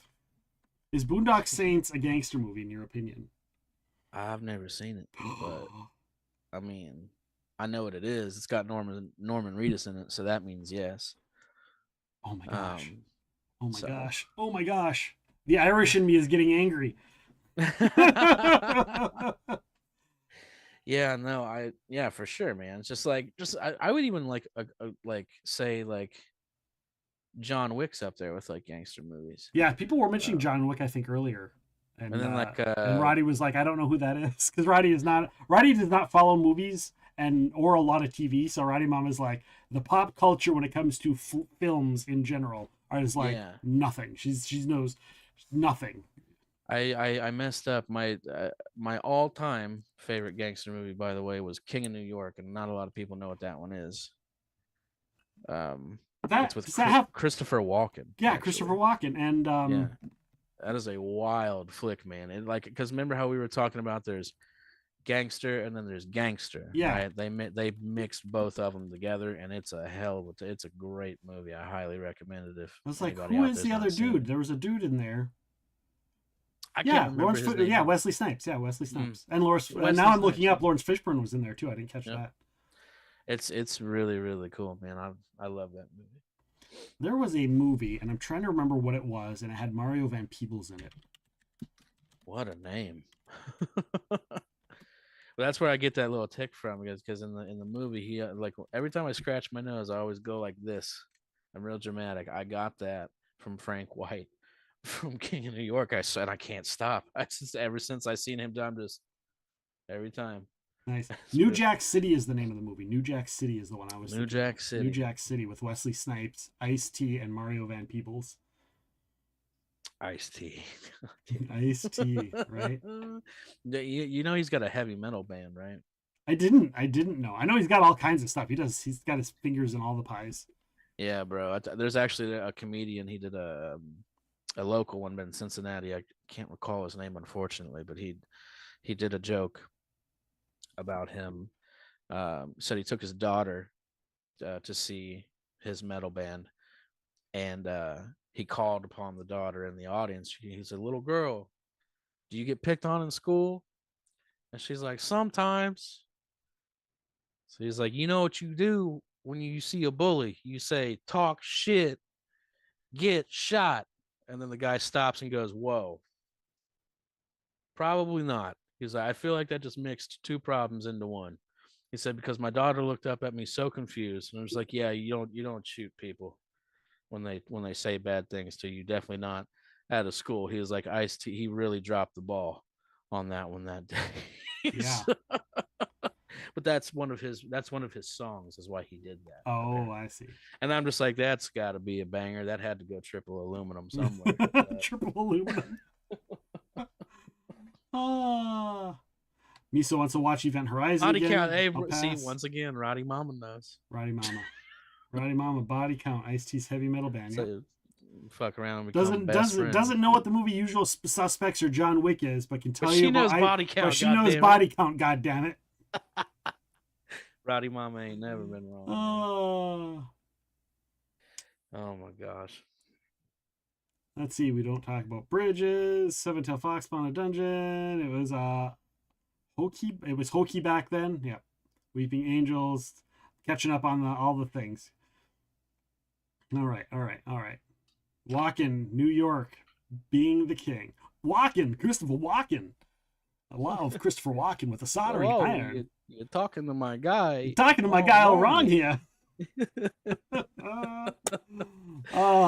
But he fucked me up in Click though. That was hard to get through. And that was the most awkward movie experience, man. Watching Click with my mother and my grandmother.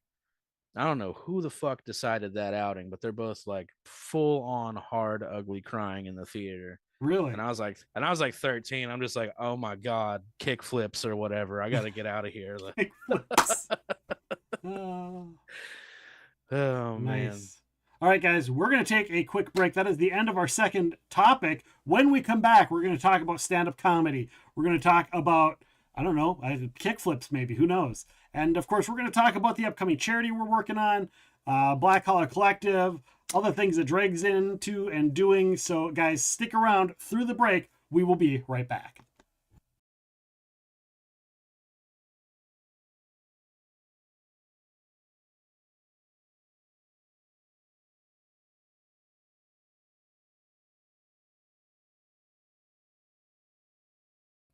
I am allowed to announce something. I'll give it to you since we haven't announced it anywhere. All right. So that series is getting a webtoon original.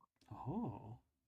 So it's going to be a comic, which is really exciting because it's a series, like I said, that we love, and it's done. Like there's nothing else we could do with it now. But now we're going to be able to work with an art team to kind of bring it into a different to that new medium. And sort of show people a story from beginning to end again. There's a game called Dick and Milk. Sorry, I don't know what Dick and Milk is.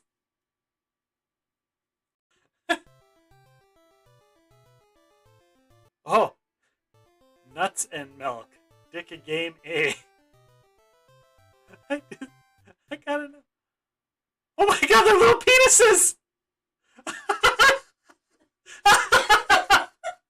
Oh my God!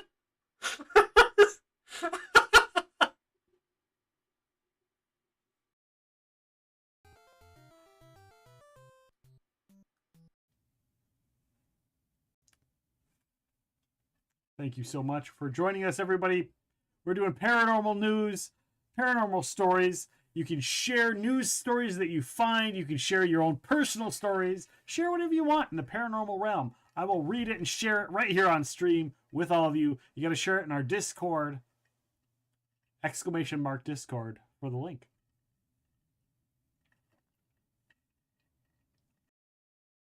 You ready? No. You ready? No. How far? I'm so far away.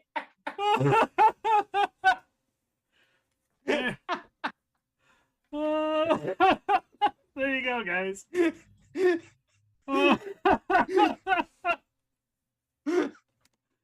Alt F4. I can't. You didn't need to see that. Clipping. Here, push. I will show my titties for 10 biddies. Right? I will. Titties for I bitties. will. Thank you. Look at that clip. Will. Billy. Oh my god. Oh my. I'm sorry. I need to go on BRB. BRB, hold on. I'll be in my bunk.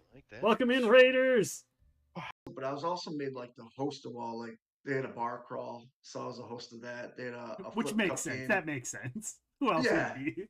They had a flip cup game tournament, so I was a host of that. They had a beer pong tournament, I was a host of that. And so like Darkness Radio was doing a bar crawl of their own, but it was they'd tell spooky stories because we were in the Bermuda Triangle. And Tim goes, "Hey, why don't you come along?" And we got Santana and Ortiz, and why don't you three be like our guests and do the bar crawl with us, and then I'll put you on the podcast later. And I was like, yeah, sure. Like, and I used to listen to Darkness Radio ever since I met Tim. So I was like, yeah, I'm pitching it to like Cheeseburger and Manny, the other people I knew that were on the cruise that loved paranormal. Yeah. So I ended up doing that, and then we ended up doing the podcast. And then when Ring of Honor got closed, and sold, he called me. I just won't bang them, so it's Right. These are my thumbs, and they dance. Boop boop boop boop boop boop boop boop boop boop boop. Hey. Hello, Movember. Thank you for all the donations. Hi, thank you so much. Thank you so much. Movember. Oh shit. Welcome on in. I appreciate you. Welcome in. Hello. Hello. Thanks for popping in. For those that don't know, Movember just popped in here, guys. Our team... shit! We have to keep the prostate checking off camera. Shit. Do we have to delete the VOD? Do we have to delete the VOD now? No, it just moves to the OnlyFans. Are you sure? Oh, it moves to the OnlyFans. Right. Okay, so check out the OnlyFans if you want to see the actual checking. We don't of have the prostate. OnlyFans. We don't. Yo. We don't. Abby, Shenanigans are speak for ensuing, everyone. yourself. Pixel Nips has an OnlyFans. I've seen it. All right, guys, our team is at $4,513 raised now. 4,000. Wow. There we go. You guys are fucking amazing. We're at 4,513. Woo, we're doing Guys, this. We're doing We're this. doing this. Yes. I'm doing this. You guys do whatever you want. Look, see, you know what? Hang on a second. I fight these villains off all the time. It's see, that's what happens when you sit around and you sign Pops of the Creeper. He's got to be in on it. Right. Scooby Doo, where are you? Oh boy, Scooby Dooby Doo with epic rims. When I got to TSR and I got the opportunity to audition for a novel, because one of the things we did in the department, everybody wanted to write novels because they were so successful. Yeah. But we set up a program where if you wanted to write a novel and you hadn't done fiction before, you had to audition for it and audition for it blind. So you were competing against. We opened up the submission process, so we were getting in writers. Elaine Cunningham, Christy Golden, Mary Herbert are all authors who I brought into the company through the slush submission and the audition process. But anybody in-house that wanted to write a novel had to compete with them.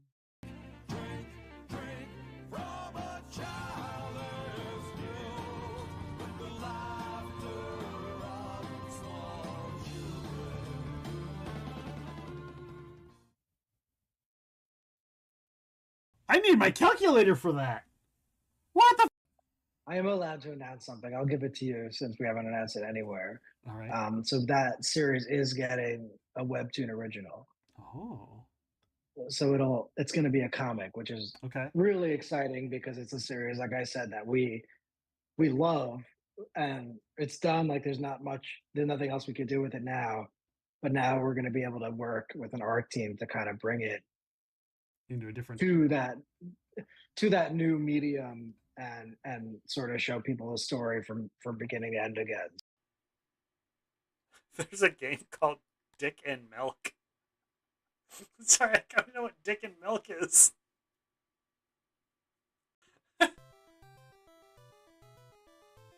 Oh, Nuts and Milk. Dick a game A.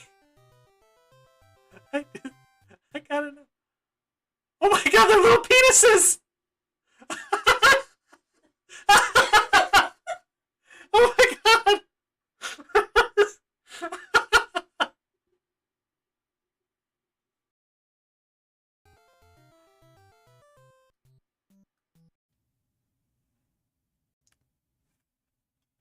Thank you so much for joining us, everybody.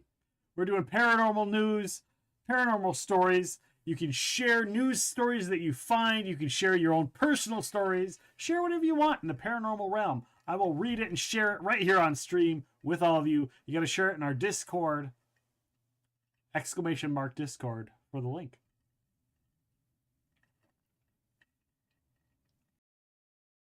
You ready? No. You ready? No. How far? I'm so far away.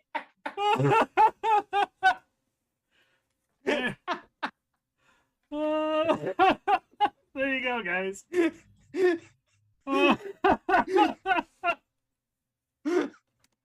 Alt F4. I can't. You didn't need to see that. Clipping. Here, push. I will show my titties for 10 biddies. Right? Titties for bitties. Thank you. Look at that clip. Will. Billy. Oh my god. Oh my. I'm sorry. I need to go on BRB. BRB. Hold on. I'll be in my bunk. Welcome in, Raiders. But I was also made like the host of all, like they had a bar crawl, so I was a host of that. They had a which flip makes cup sense. game. That makes sense. Who else Yeah. would be? They had a flip cup game tournament, so I was a host of that. They had a beer pong tournament, I was a host of that. And so like Darkness Radio was doing a bar crawl of their own, but it was they'd tell spooky stories because we were in the Bermuda Triangle. And Tim goes, "Hey, why don't you come along?" And we got Santana and Ortiz, and why don't you three be like our guests and do the bar crawl with us, and then I'll put you on the podcast later. And I was like, yeah, sure. Like, and I used to listen to Darkness Radio, ever since I met Tim. So I was like, yeah, I'm pitching it to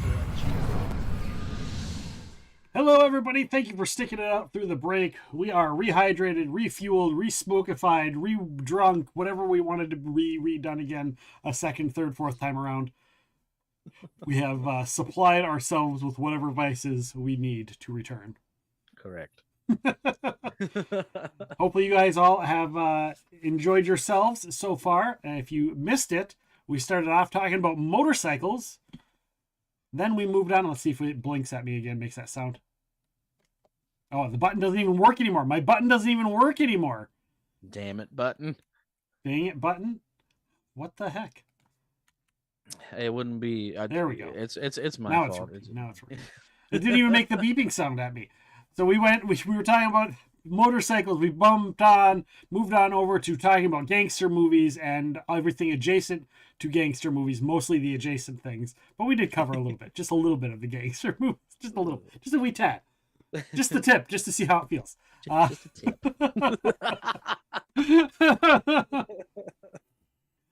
But we are back, and this is a topic that the very first time I thought, man, I want to get Dreg on the show. I want to talk with him because, as I mentioned, I'm an old school. Like, I loved watching things like Red Fox. I grew up on Steve Martin, Martin Short, Robin Williams, Whoopi Goldberg. Freaking just that era I grew up with that. As a kid, I watched comedy that was too old for me.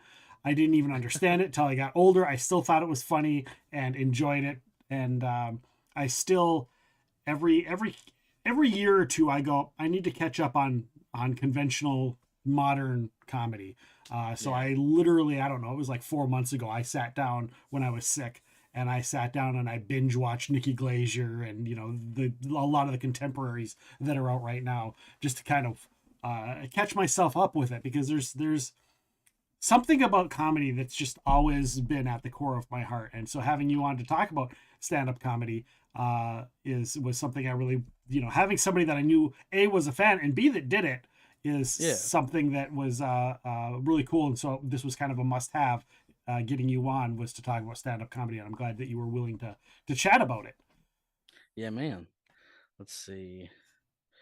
I have a guy here. Let's see. His name is slipping my mind, and it never should. Oh. He's a one-liner comedian. Okay. He looks like Kurt Cobain. Oh, really? Yeah. I can never remember outrightly what his name is. So I'm gonna pull out my cell phone, as I tend to do on stage a lot, because I forget things too. You've got the memory of a Goldberg. Oh, Mitch Hedberg. That's right, Mitch Hedberg. Mitch Hedberg. Yes. Oh, Mitch. That's the one. Yes. Love Mitch. Mitch was Bro, amazing. Gone way too soon. Left us way too soon. May he rest in peace. His favorite, or my favorite joke that he said the first time I seen him, he said, I went and bought some candles, but I didn't have a place to put the candles. So I went to the store to get a candle holder, but they didn't have none. So I got a cake. He's the best. He is the best. And it's so fun. And the way he delivered it was so unique too. It was. Every time that people would laugh or clap, he just sneezed. All right. Right. And it's funny because me getting into stand-up comedy was basically an accident. Okay.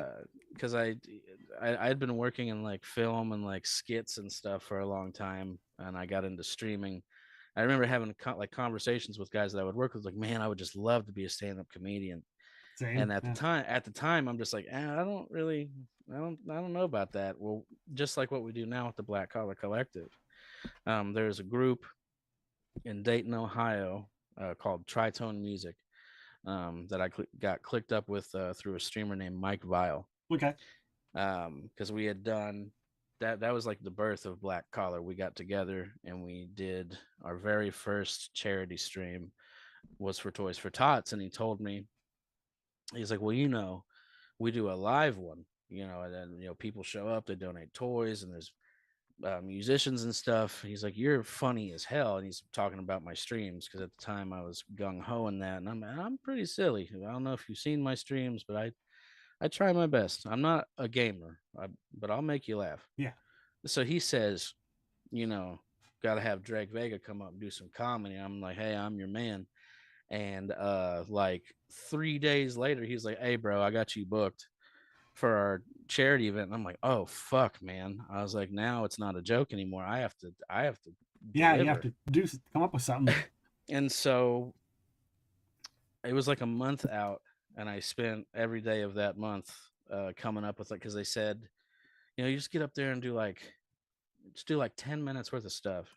I got up there, I did 20, and it went over so well. There's like, oh my God, we got to have you back for because they did shows all over, and I'm like, oh, how's it gonna work? I'm not a rapper, It's like, yeah, dude, but it's like halftime comedy show. And so I went around with these guys for a little bit. I got to play like the Big Room in Columbus, okay, which people like Green Day have played, like this crazy shit. And that was a lot of fun. That one's also recorded on my YouTube for people that are interested. I'm Dreg Vega everywhere on all platforms. So if you're interested in seeing the stuff that I have recorded, it's about a year old, but that show's on there as well. And it's on your Twitch as well. Yes, yeah. And so from the drop, it was an accident. And then I figured out, I was like, well, people keep saying that I'm good at it, so I just kept doing it, and now I'm in LA doing it, and we're doing it, man. What are your thoughts on the design, for lack of a better term, of like the setup and the delivery? Because usually, you have that, you get a thing, and you're like, okay, here is the structure of the joke. Whether you started at the beginning of the show and the punchline is designed throughout the course of the show till you hit the end, and then that's your big walk off, or like a Mitch Hedberg where it's just like this one liner and then you end on a thing, and it takes a second for you to. Which was what I loved about it. You had to think about what he said before you got what the joke was, and then you're like, oh my God, that's genius.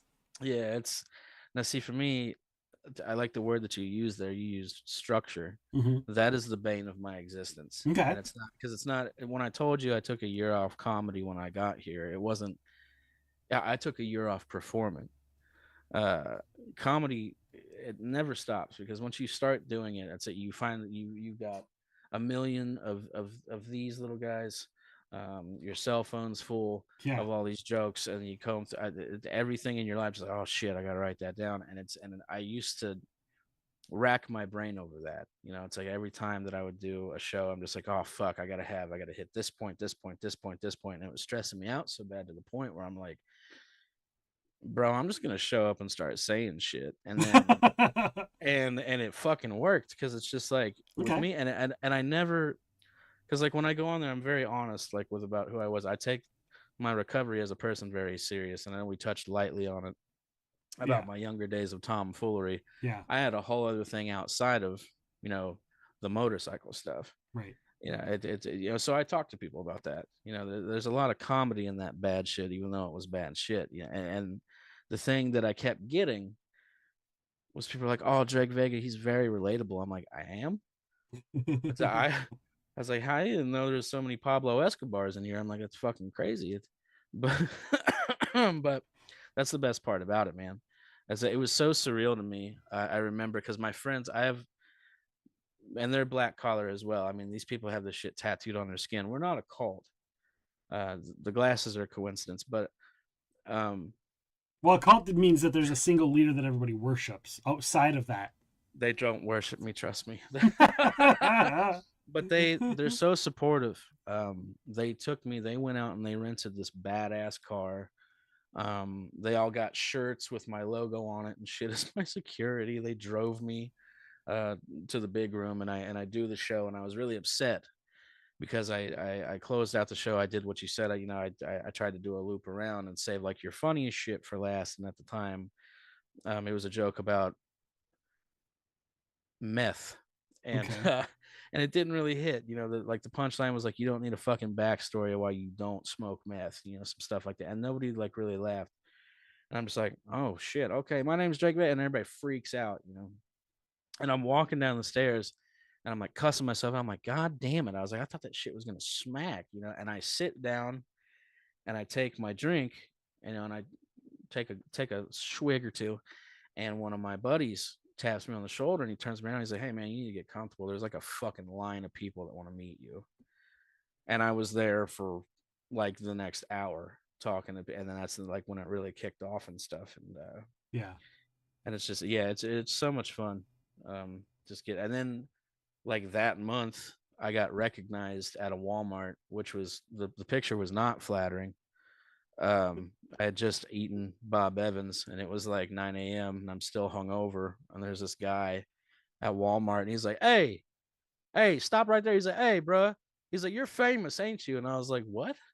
And I do this little bit where I do a cocaine jig, because if you saying I sell cocaine out loud, kind of sound like you sound like a fucking monster. Right. So if you just give it a little cocaine, just like, you see how cool that sounds? Cocaine, just like that. And that's what he did. He did the little jig, and I was like, oh no fucking way. And he came up to me. He's like, bro, he was like, sign my hat. I signed his hat and shit, took a picture. And I was like, do you actually know who I am? He's like, yeah. He's like, you Vegas, Derek Vegas. I'm like, yup, that's me. Awesome. So it counts. That's awesome.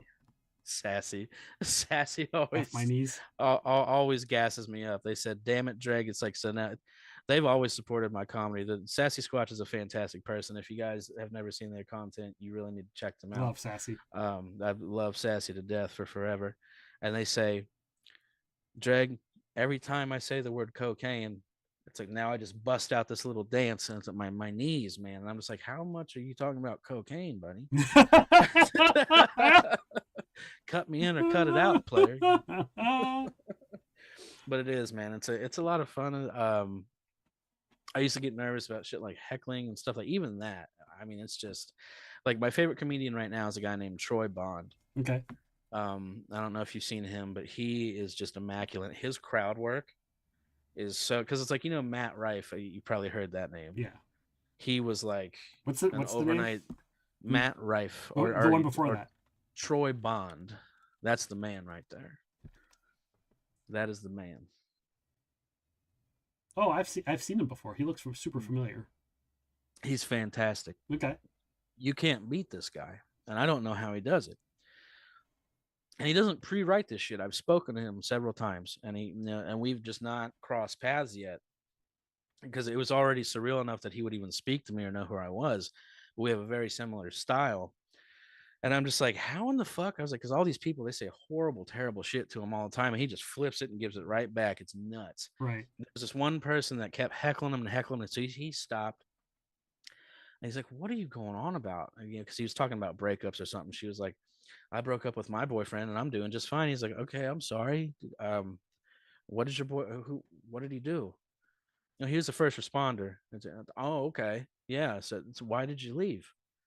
Well, he was never around. I said, oh, okay. So you broke up with a fucking hero. All right. I see that. And everybody I'm just like, God damn, buddy. He just puts them in the dirt. I love watching, if I ever did stand-up comedy, I'd like me and Heckles, maybe 20 years ago, I would have been great dealing with that. Today, I would have been like, just come here. I'm just going to beat the snot out of you. Beat the shit out of you. Not even gonna, a response. But then I watch people like Steve Hofstetter and Jimmy Carr deal with hecklers, and I'm like, dude, genius. These guys are geniuses. It's so good. There was one time I had a heckler where I stopped the show. It was these 3 drunk girls, and they're like stage side. You know what I mean? Like, they're close. And this girl, she kept talking and talk. She would like exclaim like every time I felt like I was doing a punchline. So finally I stopped and I walked over to her and I was like, hey, how you doing tonight? She says, I'm fine. How are you? And I'm just like, yeah, you got something you want to say? And I gave her the microphone. I was like, here, you fucking do it. And I sat there and she's like, knock, knock. And everybody's like, boo. And I'm just like, yeah. I was like, that sucks. No, give me that shit back. I was like, shut the fuck up. She's like, I'm so sorry. I'm just like, no, that's good. I was like, you're still doing it though. Shut the fuck up. And then, which is weird because then she ended up sliding into my DMs. Of course. It was so weird. She's like, I'm so sorry. She's like, I just thought you were so cute. I was like, was it before the 7 daiquiris or after that? I was like, because I was not catching the signal. So, and it's, man, let me sign you up for a class on how to flirt with somebody on stage.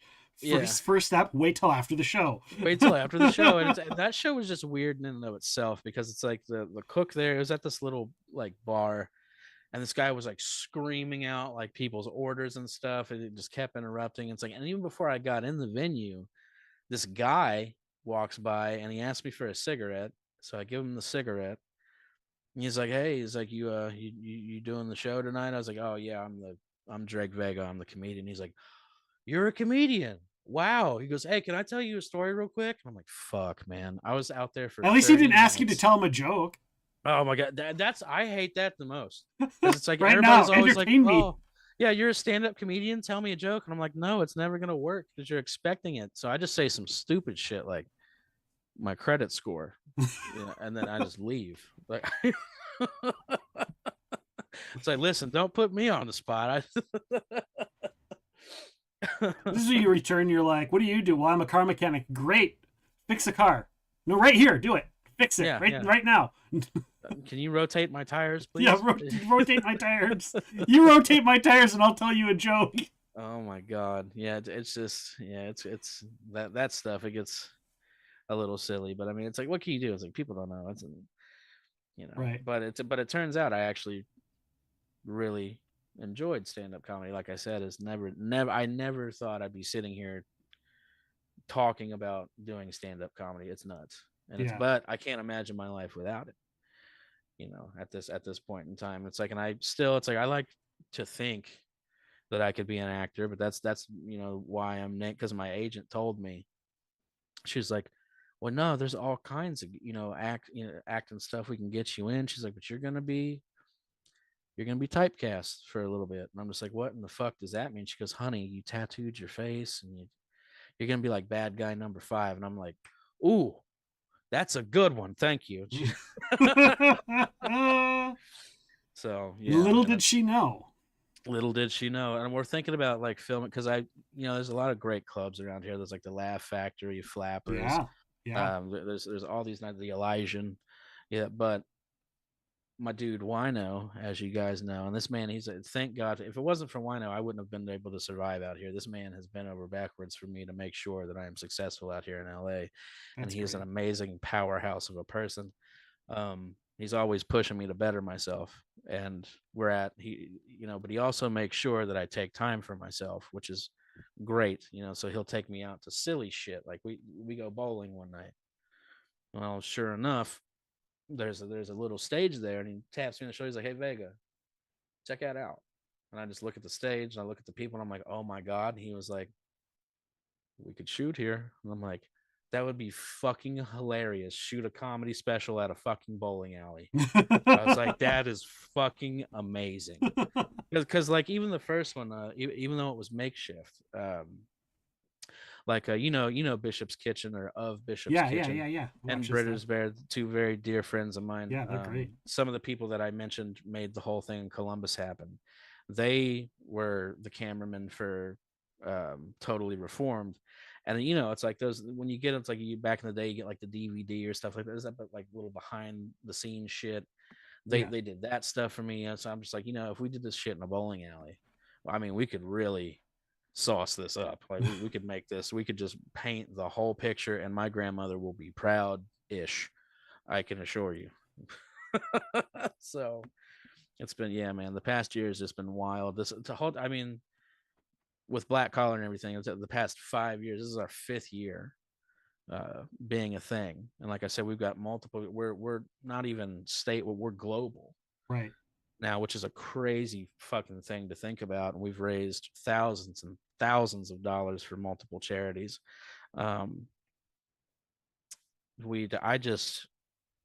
It's so crazy to me how this stuff has evolved, and without all these top tier people, I mean, and this isn't just me.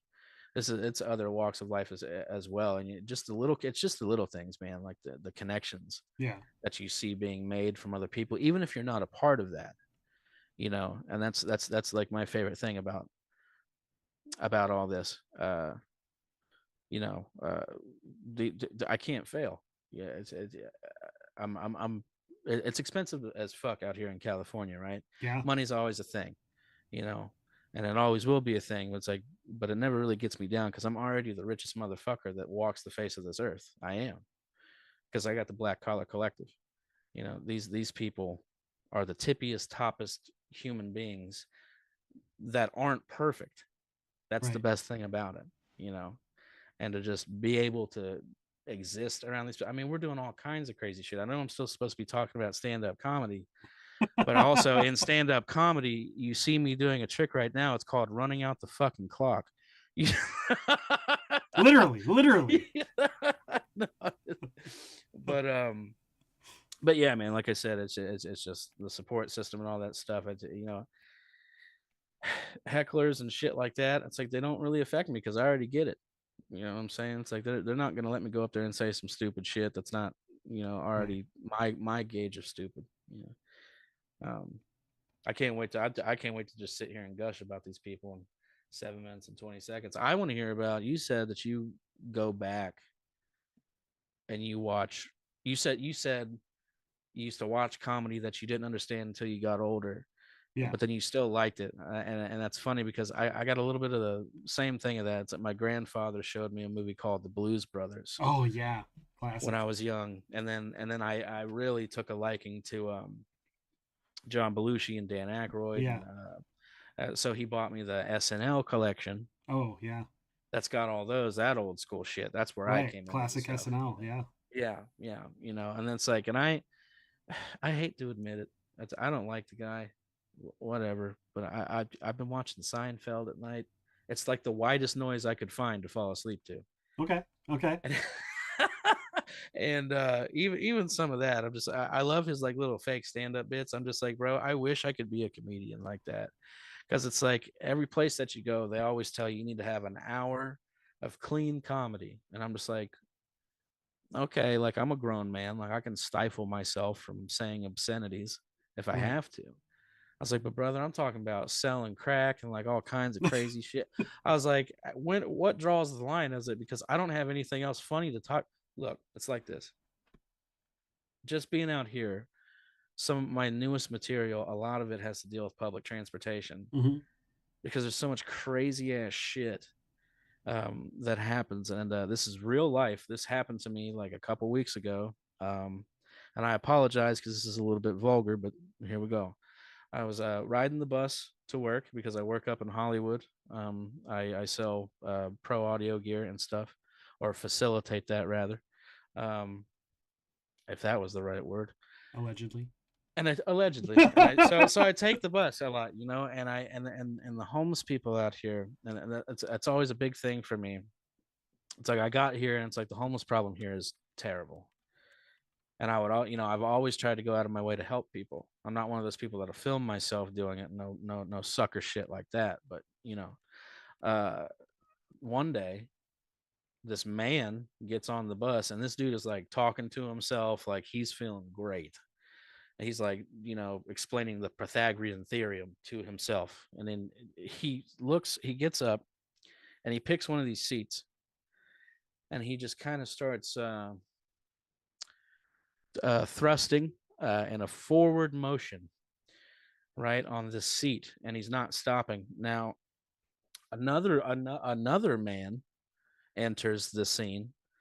And you ever seen Bob's Burgers? No. Fuck. All right, so I know of Bob's Burgers. This man was slow dancing, and when I say slow dancing, this guy is rubbing all on himself. I mean, he's getting into it. He's got headphones on, he's snapping, he's not thinking. He looks over and he sees this man, pardon my French, fucking the shit out of this seat on this bus. I mean, he's going for it. They look at each other, and I'm not even sure to this day if these men knew each other. They high-fived, and I thought it was over. No, it wasn't. I've never seen somebody H-clap a public transportation seat before, but they did it, and I was 2 rows back. Epic. I was 2 rows back, okay? And that's like, I'm still new to LA, so like I'm the only stupid motherfucker that looked up. So like now I'm automatically a part of the situation. I'm like, what is that? You know, so it's like, and they get off the bus together, and I see the first man, he's just walking into this gas station. He's not going into the building. He's like at the pumps. He's just like, hey, and just starts raving. And then here's his friend right behind him, just schmoozing, just vibing, bro. It's crazy. And then cue the lady that gets on. She looked like Jenny from Forrest Gump. Okay.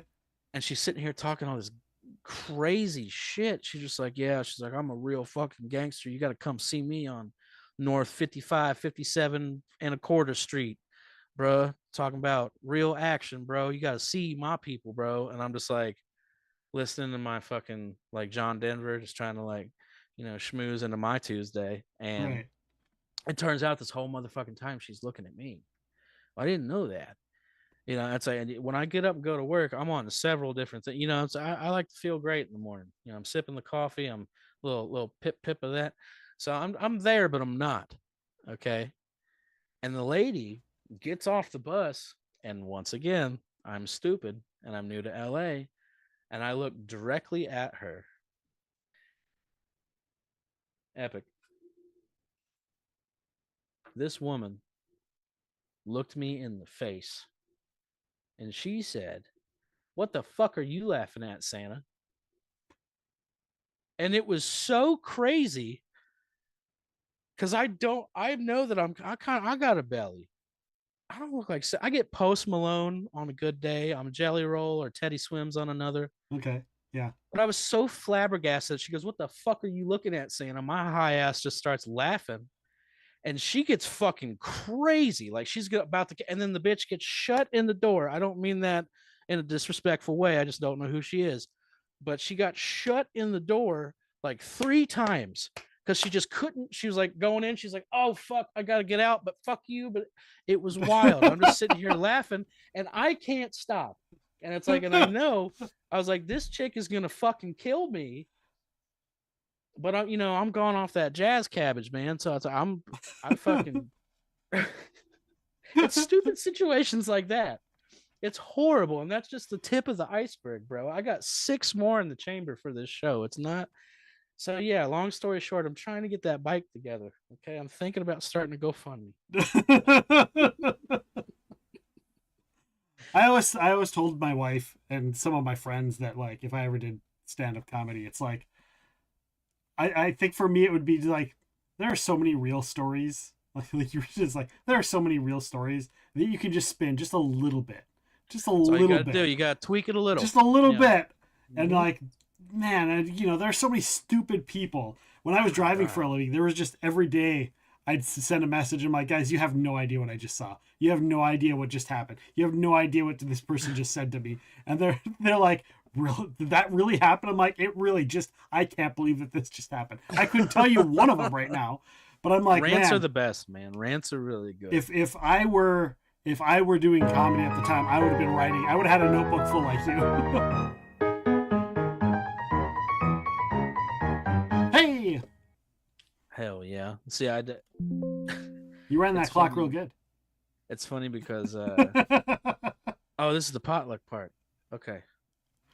Potluck is anything and everything, so it doesn't really matter. Whatever it is. Well, sweet. Well, to the Black Collar Collective here, we do an event every year called the Jamboree, or whatever. Silly. Although we should catch up with chat before we. Oh, well, let's catch up with chat. Yeah, let's do that.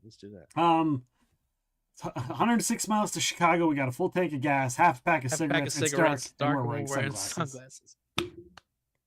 Yeah, buddy. Loved it. I love that. Even the second one with that where Jim Belushi wasn't there. I'm still like there was something about that was still pretty cool. That's 2000, right? Yeah, Blues Brothers 2000 with John Goodman. Yeah. Wasn't too bad. It told a story.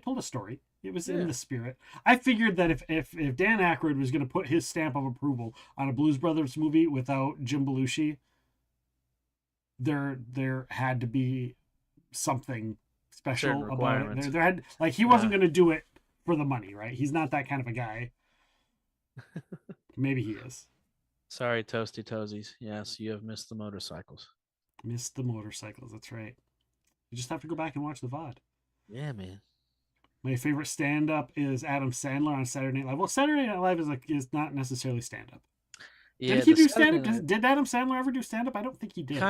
Kind of. He does I wouldn't say like a stand. Like he does like a one-man show. Yeah, I know like a stand-up concert is a stand-up concert, but like I would say that he does concerts. Like he does music and all kinds of shit. Yeah. Like but he's funny. He is funny. The SNL cats, man. It's like.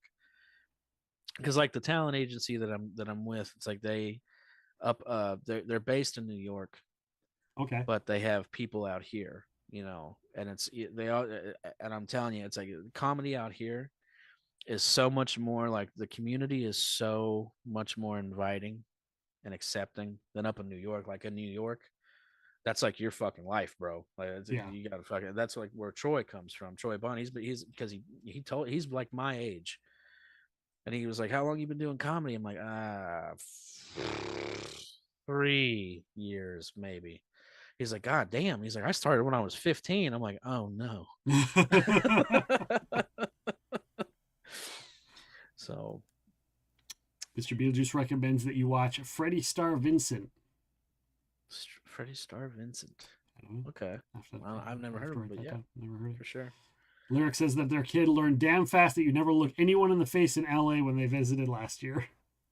Yeah, I need to like write that on my hand so I remember because I'm so fucking curious. Because it's just in the area that I live and where I work, I'm very thankful because it's beautiful. So it's like I'm over here like this. It's funny. Everywhere I was in LA. I don't know, like 11, 12 years ago. Over April Fools. I went down there on a trip for April Fool's Day, mostly just to prank my mom. It's like, I'm going to LA. She's like, no, you're not. You try and trick me every single year. And then posting pictures on the airplane trip. And then when I'm there, and Hollywood selfies in the back. And she's like, you're not there. You photoshopped those. And then I got back, and she's like, you really went, didn't you? I'm like, yep. The April Fool's joke was that I did go. Yeah. And then I knew you wouldn't believe me. I did something like that when I was like 16. I was working at Applebee's and we all got off for the weekend. and we just got our checks. You know, the whopping $200-300 that it was. I'm like, well, let's do something. You know, my buddy had a car. He's like, well, let's go to New York. I'm like, yeah, fuck it. Let's go. So it'd be like 12 a.m. I'm showing my age here. We map quested how to get to New York from Ohio. Oh, map. And we Did fucking that in my went there. professional wrestling years. Man, my mother, once again, my poor mother, she calls me. She's like, where the hell are you? It's Saturday now. Mom, I'm going to New York City. You know, we're almost there. She goes, bullshit. She's like, you can come home right now. I was like, I can't. I promise I can't do that. We almost got stranded there. It was a whole thing. We get back on Monday. I brought a stack of pamphlets from like every place I went, and I set them on the table. I went upstairs and I died for like 24 hours. I came back and her friend were downstairs looking at the brochures. They're like, oh my God, that's fucking awesome. You just went to New York. I'm like, yeah. It's what I do, baby. You know what I'm talking about. Oh, that's great. I didn't have any problems looking at people, but apparently, like, I was also like, that was in an era where I had just come off professional wrestling, and you know, I'm not a small guy. You know, I'm 6'1"-ish, and you know, maybe not so much anymore now that I'm getting older. But you know, I wasn't a small person, so walking around down there wasn't that. I wasn't too worried because most people, they'd look at me and they just keep walking. It wasn't that big of a deal. Maybe if I were on a subway, I drove everywhere myself, but maybe if I was on like a subway or something like that, that'd probably be a different story, and I'd have a knife in my back or something. But yeah, for sure, man. Because people are crazy. They don't care what they're, you know, they'll fight a wild grizzly bear and not care. Yeah, absolutely. Absolutely. At least they didn't try and replace him with the other lesser Belushi. Jim Belushi? Yeah. Yeah, John Belushi, may he rest in peace. Yeah, John Belushi. Yeah, I said Jim earlier and I meant John. That's all right. I mean, Jim actually has a character called Z Blues. Is his character's name. He's like the third Blues Brother. But, yeah, I was gonna say they did that weird thing where they were wearing leather vests for some reason. Yeah, he did, and he still tours. Jim will actually go out with the Blues Street with the what is the band called? The Blues Brothers band. He'll actually go out with them when they do things, and he'll just step in as Z Blues and just play the character. That's fucking which cool. is kind of cool. So I remember Drake and Josh. That's a show I used to watch when I was a youngin. They did the Blues Brothers, and you know, it's like all my friends are just like, what the fuck is this? I'm just like, everybody shut up. You don't know what you're talking about. This is gangster as fuck. You watch this. Blues Brothers is great. I love their music too.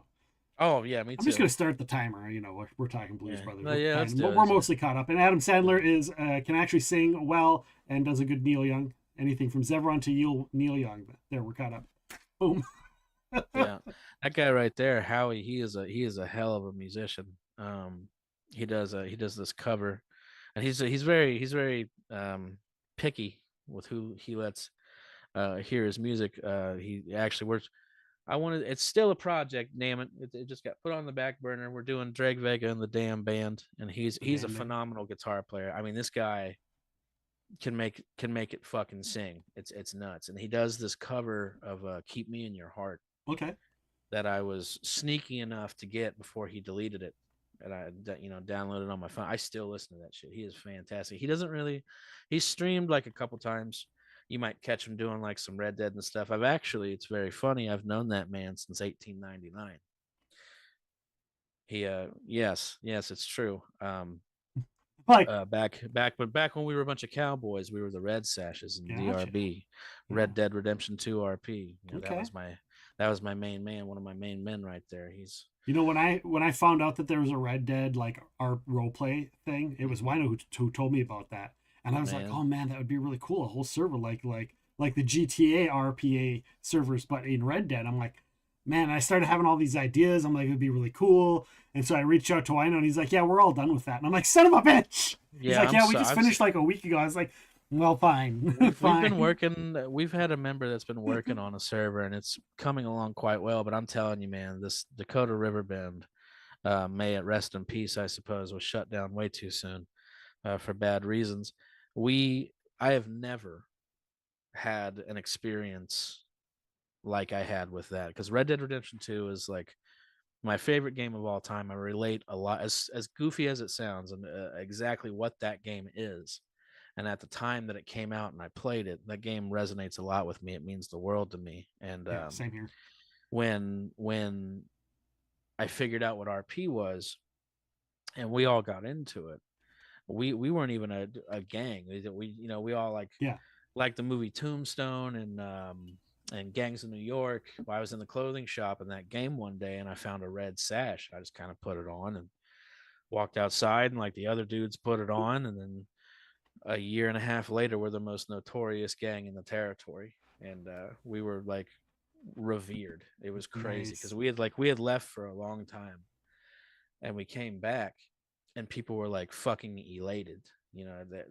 People we didn't even knew guys. They'd be like, "Oh my God, you're one of the Black Collars. You're a Red Sash." I was like, "You guys are fucking legend." It was nuts, man. That's awesome. We united all the big gangs in the territory. It was like a whole big thing. There's a whole big storyline from people betraying us and knocking us down we had to crawl our way from the very, very bottom of nothing to having like a shack in the woods to having a penthouse in Blackwater, and going to presidential galas and shit. Yeah. It was crazy, man. I wish you could have been in on that, because that was a hell of an experience, man. It was crazy.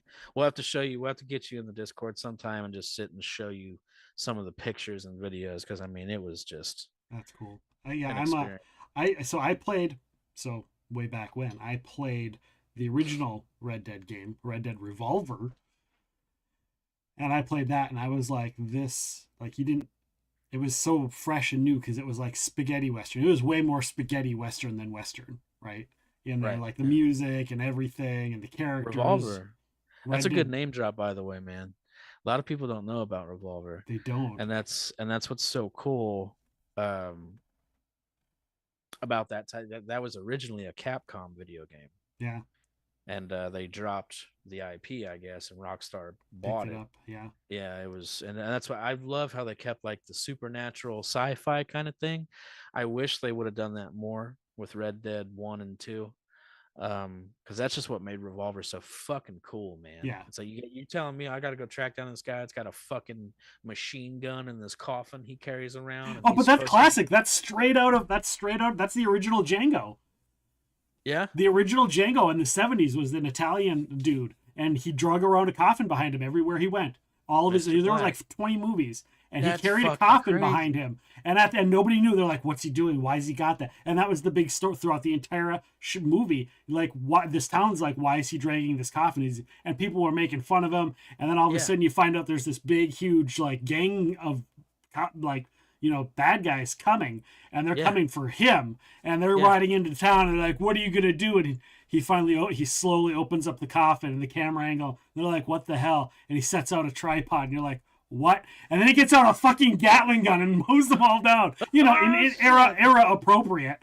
And it's like, you're like, "Oh my God, he's been carrying that around this entire time." And it makes sense that it's in a coffin. And so that's where it's from. It's from that. I know that. Yeah, it's a classic spaghetti Western event. I can't remember the actor's name that played the original Django, but perfect, iconic role.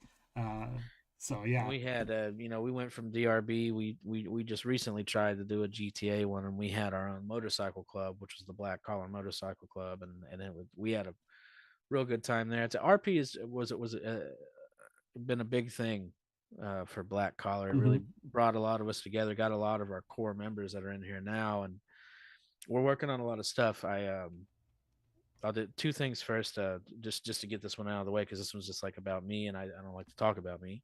I got the confirmation that the children's book series that I've been writing, it's a total of 10 books. It's about my dog Frog and my cat Soup going through these real life situations, but explaining them in a way that like a kid could understand, to hopefully give them a better mental health base. Like when your parents get divorced, or if a friend moves away, something like that, to make them understand and be able to cope with it in their own way, instead of being told by an adult like, "Hey, this is how you should feel about this." Very, very happy that we've got a publisher, and that's going to be rolling out late 2025. So I'm really excited to share that with everybody. That's exciting. And then as far as Black Collar goes, we've been working on a video game that's going to be on sale in Steam for sale, I would say, and that's going to be going towards charity, children's mental health as well. That goes right into the Black Collar Youth Foundation that we're hoping to get up and running by early 2026. We've been doing a lot of work on that. I just think it's about time because we've been rooted in charity so long. Yeah. I just wanted to do something that I know is going to last. And don't get me wrong, I love raising money for these other organizations. I really do. And we've made some good friendships with a couple of these, which is going to help us in the long run. But the biggest thing for me, and I would like to say, I can't speak for the majority of the Black Collar, but our main thing is focusing on mental health for children, because that's where it all begins, and I'm talking not just kids that have trouble at home, trouble at school, maybe they've been in trouble with the law. I'm really excited to finally get the ball rolling on this stuff, because like I said, this is our 5th year. It really pisses me off because our charities are on our 4th year, so it doesn't match up and it makes my ass itch, but it's okay because we're going to do more next year. So that's kind of thing. And you're going to be on this one. I am going to be on this one. We'll talk a little bit more after we can talk more about that after the timer's off. Somebody said to remind us that we're to talk about the skateboarding. By the way, guys, we are going to talk more about this. It's planned out after the potluck. We're going to talk about all of the things. So I'm sorry, it's me. We're jumping ship. We're so excited about it. Skateboarding. What's your? We were talking about it earlier. You've mentioned we've dropped hints at skateboarding references throughout the night. Are you a big skateboarder person, or are you like me, where I like watching other people skateboard? Right. That's damn right, Britt. By the way. So, yeah, man, I was infatuated with a person called Bam Margera. Yeah, Bam's hot. I love Bam. I just watched Jackass, by the way, again yesterday. Yeah, Jackass is fucking great. My mother told me as a grown man one time I stopped by her house to fix something on my motorcycle, and she was bitching at me about that. She was, "Oh, I hate riding these motorcycles. When you asked me for your first skateboard, I didn't even want to buy you that because I knew you're going to turn into a whole fucking thing." Because I did. I was an avid skateboarder. Yeah. Nice. I would still be an avid skateboarder if I wasn't, fat or whatever. I would do that. Physical activity is not my favorite thing anymore, but damn it, I used to love flatland skating was like my favorite. You're more of a street than a vert. Absolutely, because it's like there was this park. Because I grew up in a town called Fairfield in Ohio, and there was a place called Joyce Park, and in the very back of the park there was this little tiny skate park, and it was all concrete. It was like a bowl and like a mini half pipe, some rails, and a fly box. Okay, just real basic. Yeah, and I had always been jealous. I wanted to. I liked ramp skating. Okay. I just wasn't fucking good at it. I can go up. I just have the problem with the coming down part. Yeah, the landing it. And so but I would try. But I was, I liked rails a lot. Okay. That was really cool. And then, honestly, man, it just came from like a thing of, we didn't have bicycles.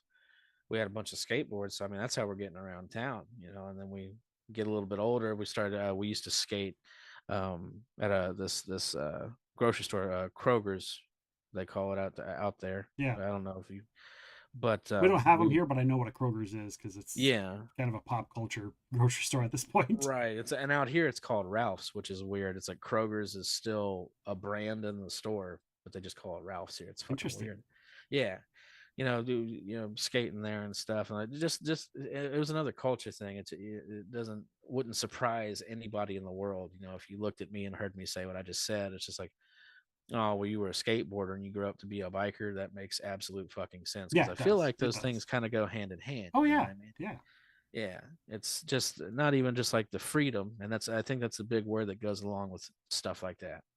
Um, Freedom and not being the norm, especially as a kid. You know, you're a punk, you're edgy. You know, I never could get up with regular sports because it's like regular sports have like that authority, Right. To where it's like, oh, if you're not hitting those balls, you got to swing the bat more. You got to practice. You got to practice. You know, where skating, the downside to that is it's a physical thing. If you don't keep trying it, right, you're not going to land that trick. But you got to land it your way. Right. You know, there's no formula to a kickflip. There's also the competition. It's not the same. It's not a competition. It's a everybody's lifting each other up. Right. Yeah. And you don't I see. love that. Everybody's like, "No, you got this, man. Do this. Nail that trick." You know, it's really so cool to watch that, and it's like very community based too. Like you'd think it's like, yes, it's all punk rock, but it's also very like community driven and helping people out and having each other's backs and absolutely and all of that too, which is I thought was so amazing. It's what made me love the sport.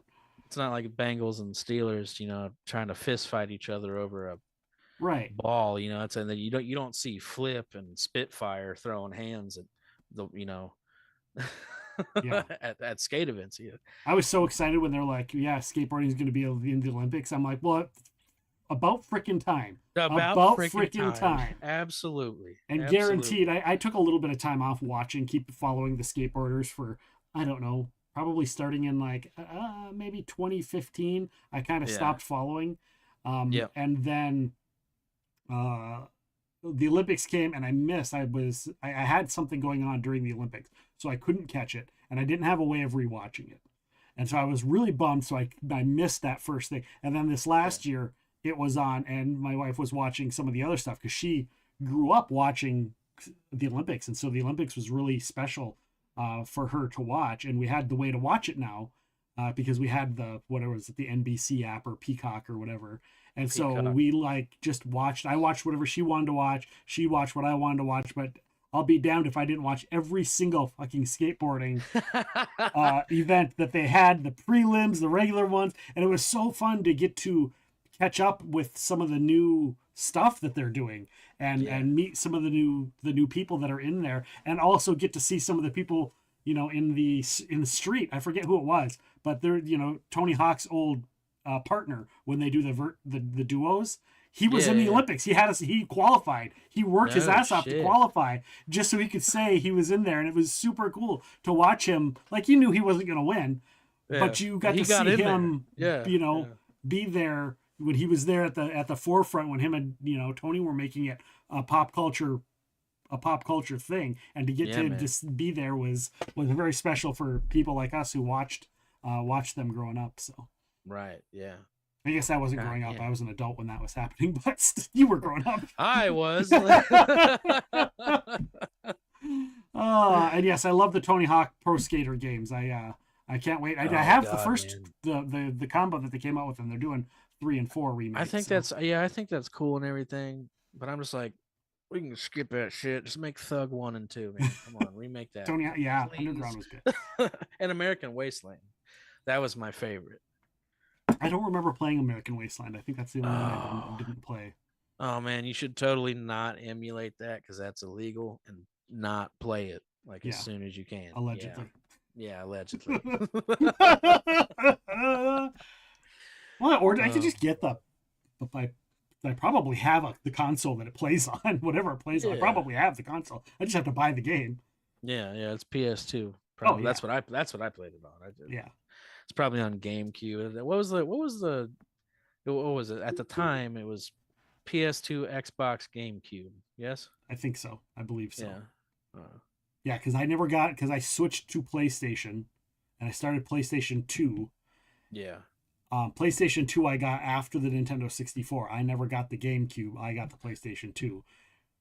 And, I got. And there was no looking back. I was spoiled. I got the Nintendo 64. That was my first console when I was like 6, and then the next year I got the PS1, and then I got a PS2 when I was like 8 or 9. And this is crazy because like my like I said, my parents didn't really get down with video games. It was like my grandparents helping with that. Okay. And the PlayStation 3 came out. And I said, the only thing I want for Christmas is a PlayStation 3. I said, I don't care about anything. I was like, I'll even buy the damn games myself. Pool your like, resources, family. Pool your resources. Exactly. You know, so and that thing, and I get it. You know, that thing was like $600 fucking dollars. Yeah. You know, it was a big boy too. It was when it first came out. That was a big boy. It was. She tells my Chunky. grandfather, you know, who always spoiled the shit out of me. You know, she said, "Do not go get him a PS3. You go get him the Xbox. That's $400." And this man went down to the getting place, and he bought me an Xbox. He did, and he couldn't. You know, it's Christmas Day. They got the Xbox wrapping paper, the whole nines. I opened up that shit, and I'll be damned if it wasn't an Xbox 360 Elite that cost $600. My mother was once again, my poor mother. She was very upset, but I thought it was really funny. So I became like, what? You said to get the Xbox. That's what I did what you wanted me to do. And that's what he was like. He goes, "What are you talking about?" He goes, "God." He said, "What are you talking about? It's the same fucking thing." He goes, "This one's better." He goes, "What? I'm gonna buy the shitty one?" Oh, that's awesome. So yeah, man. And then, funny enough, Skate was the game that came with it. So, oh, nice. And that's God. Skate is such a good game. I can't wait. Please give us Skate 4. Whoever's out there listening, just give it to us. We need it. I don't want that ride bullshit. It sucks. What I liked about the controller board with the triggers. What I like, one of the things I loved about the Tony Hawk games was the songs, the music that you would get on there that you'd be playing. Because like, man. it was good stuff, and it fit you could see that getting played on, you know, whatever the skate park shows are that they were doing. Sure. You know, the skate park tours. If you guys ever watch anything ESPN, from Warped Tour. yeah, any of that kind of stuff. Like that was that kind of music, and so it felt like that. It's funny enough. I remember in Tony Hawk's Underground 2. Yeah. Because Ring of Fire by Johnny Cash was on there. Yeah. And they actually, you're gonna laugh at this, they put him in the punk category. Yeah. Did they? Yep. Yeah, that's what I said. I'm just like, holy shit, that's. I mean, you know, but then you think about it. I was gonna say, if you think about it, really, when it comes to country music, I mean, he was like the first punk dude. They were, like those guys, that group, you know. Yeah. They're the Outlaws. The Outlaws. They might as well have been called the Punks because they were punk country. There you go. Yeah, no, that's Hank Williams. That's Hank Williams the third, which is still cool. And you know, there's a Hank 4 now. Really, I did not. He's called 4 in the Strange Band. Interesting. It's a song, Cigarette Ends. You write that down. 4 in the Strange Band, Cigarette Ends. Check that out. Not the Toasty Toesies talking. The Highwaymen. That's right. That's right. That's right. I love that song. Just the song alone.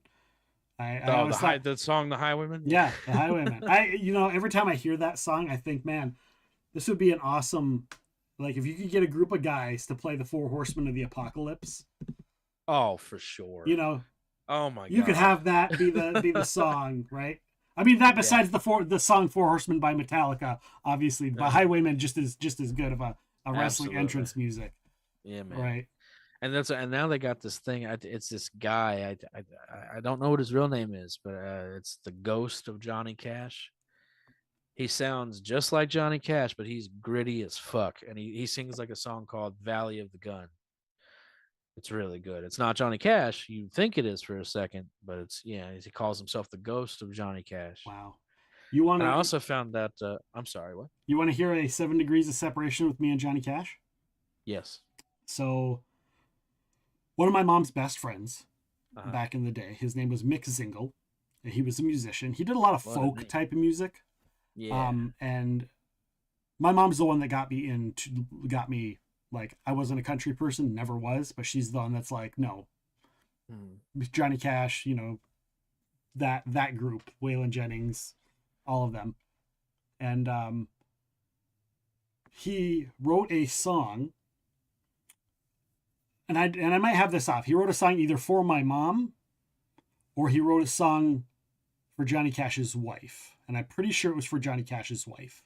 He wrote this song, from the point of view of Johnny Cash.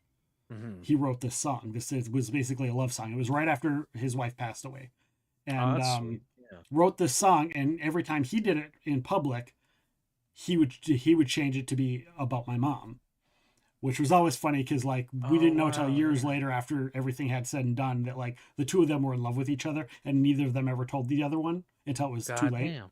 Yeah. And but yeah, so they sent it off. They had it out. His agent sent it to Johnny Cash's people, you know, to listen to, and they never heard nothing back. They never heard nothing back. They never heard nothing back. Sure. And then Johnny Cash passes away. Yep. And everybody's heartbroken. Everybody's sad.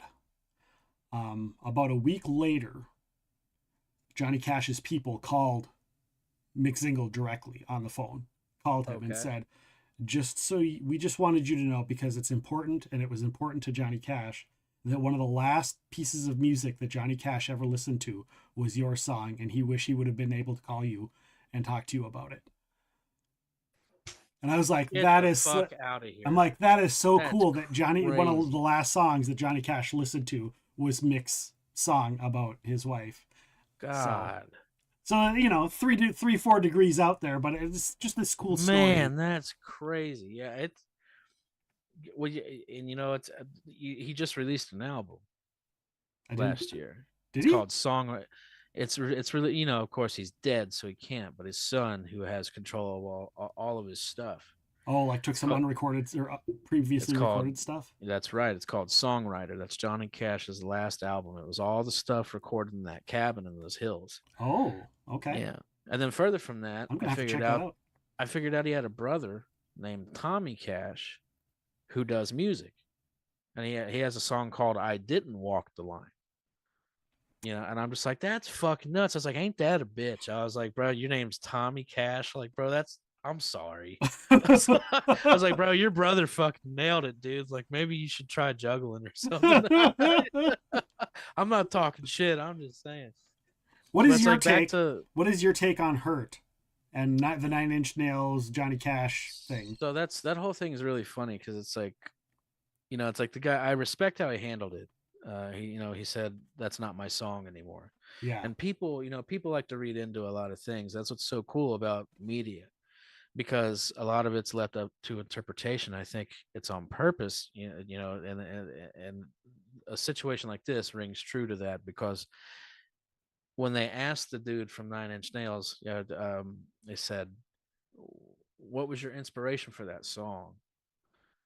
Well, he was riding down the road and he had his dog with him in the car. Yeah. And the window was down and the dog jumped out the window and the dog died. Right. And he said, so I wrote Hurt. He goes, people think it's like this big thing. No, man. He's like, my fucking dog jumped out the window and I wrote Hurt. That's what happened. Yeah. Johnny Cash picks it up and makes it this big sort of almost his magnum opus. It was. Yeah, it was. Especially when you watch the video, man. Yeah. I mean, that shit's heavy. It you is. know, and I'm so happy because I heard them rumors, it's like he was upset about the shit at first, but then he's like, that's not my song anymore. Yeah. He's like, that's Johnny Cash's song. And I'm like, well, and Trent Reznor's kind of known for having a big ego. Like that's something he's kind of known for, and for him to come out and do that that means a lot. Really cool. Yeah, it's it's like, well, for Bad Guy number 5, I'm trying as hard as I can for them to let me use a song that Bob Dylan and Johnny Cash wrote together called Wanted Man. Because it just fits so perfect. Yeah. Wanted Man, and then he does a song called Like a Soldier, which is one of his later songs. And it's like anybody out there, not just Epic, if you are interested in anything like that, Johnny Cash, I highly recommend that you listen to those 2 songs. There you go. Like a Soldier he also has a rendition with Willie Nelson.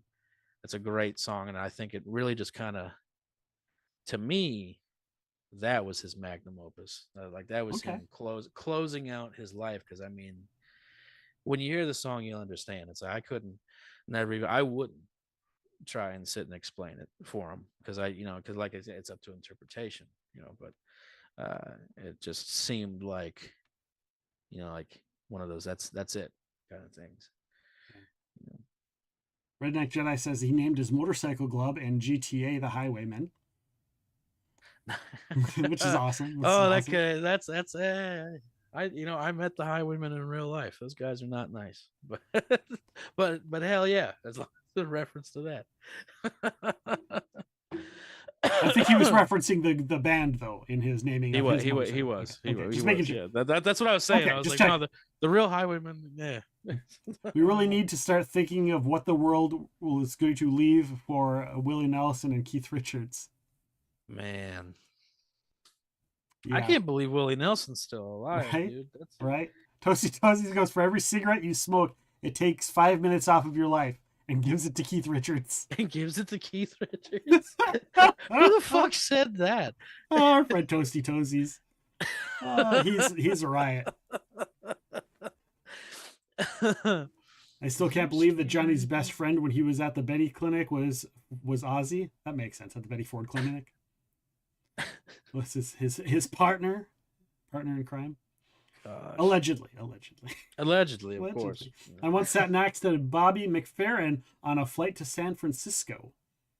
Says Barlack. I don't know Bobby who that is. McFerrin. I was gonna say, damn. But hell yeah, Bobby McFerrin. Hurt was probably the first Johnny Cash song I ever heard, considering how big his entire catalog was. The fact that Hurt was the first Cash song, a lot of people from my generation heard first, just to attest to how great that cover was. True. And here's the thing: sometimes, and I'm not saying that it's not the case, but sometimes you hear something and you don't know who it is, but you know that song. Right. Yeah. I don't know how many years went by of me hearing Ring of Fire and not knowing it was Johnny Cash. Well, it's like I knew the song, but it made mainstream. You know what I mean? Because there's so many songs that I would say personally from Johnny Cash that I would equate, put over that, like Big River, Cry Cry Cry. There's just because he made so much shit, man. That's just like the stuff that does catch on, like Folsom Prison Blues. It's like every person that you meet. Johnny Cash, oh yeah, Folsom Prison Blues. They're like, yeah, he did that, but he did a bunch of others. So let's see. Toasty Toesies. Redneck says, I'm also not nice in GTA either. Well, you can't be in GTA. You have to be. Neither were we. We were doing good. Toasty says, my mom used to house sit for Garfinkel when she was in high school. That's kind of cool. What the fuck? That's awesome. Boy Named Sue. There you go. That's a good song. Oh, the Don't Worry, Be Happy artist is Bobby McFerrin. Don't worry. Oh, okay. Yeah. Be happy. If you ever had the fish where you push the button and the fish would sing, it was that song. Yes, absolutely. Pretty sure my first Johnny Cash song was his version of Ghost Riders in the Sky. Oh, I loved his version of Ghost Riders in the Sky. Yeah. Not as much as I like the Blues Brothers versions, but Billy Bass, that's right. Billy Bass, there we go. Billy Bass. I used to when I left my mom's house, she had a Billy Bass, and I'd always push that button on the way out. And after she passed away, I wanted to take that goddamn thing home with me, but it was broken, and they had tossed it a couple months prior. So, damn, you pressed it too much. Yeah, I did for sure. All right, so you were talking about Black Collar Collective. You've got the AIM Youth Mental Health Charity coming up. What are you excited for about that? What's coming up? We got the dates. We've got a bunch of people set. Tell us about it. Tell us what's going on. Everybody can get in on this train of events. Yeah, man. Like I said, we've been doing this stuff for 5 years. I don't care what the other numbers say. We've been doing this for 5 years. Our first charity show that was just us is the one that we're doing in the spring. We've been doing it every spring. It's AIM Youth Mental Health, which I think I just explained that they support youth mental health, and we raise the money for it, and they give it to them, and then good things happen. We are very fortunate to have a team of people that that are in the Black Collar Collective directly that keep showing up every year and doing these shows. But we also have a lot of friends that come and help all the time, like Epic, and we've got a bunch of brand new members that are going to be doing this charity with us this year, which is really exciting. And a lot of them, it's their very first time doing charity. A lot of people that have commented in this chat here have done charities with us, and this year we got some collaborations coming up, which I'm really excited for. I've always wanted to collaborate with another network, is the thing, because people will call things on Discord like communities. It's like we are communities, but I think it's more of a network. And so we, like I said, we have our what's the term? Pokers in the fire, irons in the fire. That one. A lot of irons in the fire. Yeah. A lot of those. A lot of irons. We're firing them. Raising money. Yeah, the other one would be hands in the cookie jar, but I think that's a little bit of a different interpretation. But yeah, we usually do about 4 shows a year, and a lot of stuff has changed for us this year. We've had some people come, had some people go. That's life. That's such as life, But we're gonna keep raising money for the underdogs, the little guys, the stuff that people don't think about that they should be thinking about. Just trying to help people have a better time here, because I don't have to sit here and tell you guys that there's all kinds of crazy shit going on in the world today. Yeah. And if we can get together for a weekend and make fools out of ourselves on the internet and better somebody's life or somebody's family's life, that's the only thing I could ever hope to do. I love making people laugh. I like making money for charity, because because the rule that I put on myself, I used to be a pretty bad guy. I'm not anymore. That's what people tell me. But I also, I've always felt that there's a reason why I'm not where I probably should be. And I'm going to spend the rest of my life giving back to society that I've taken so much from. And I'm just elated that there's people around that give a shit enough to show up consecutively every year. To be able to do this for 5 years is fucking insane. You know what I mean? And because there's so many things, it's so hard to keep everybody happy because it's an impossibility. Right. And, the idea of this is like, you don't want to lose everybody. You want to keep everybody.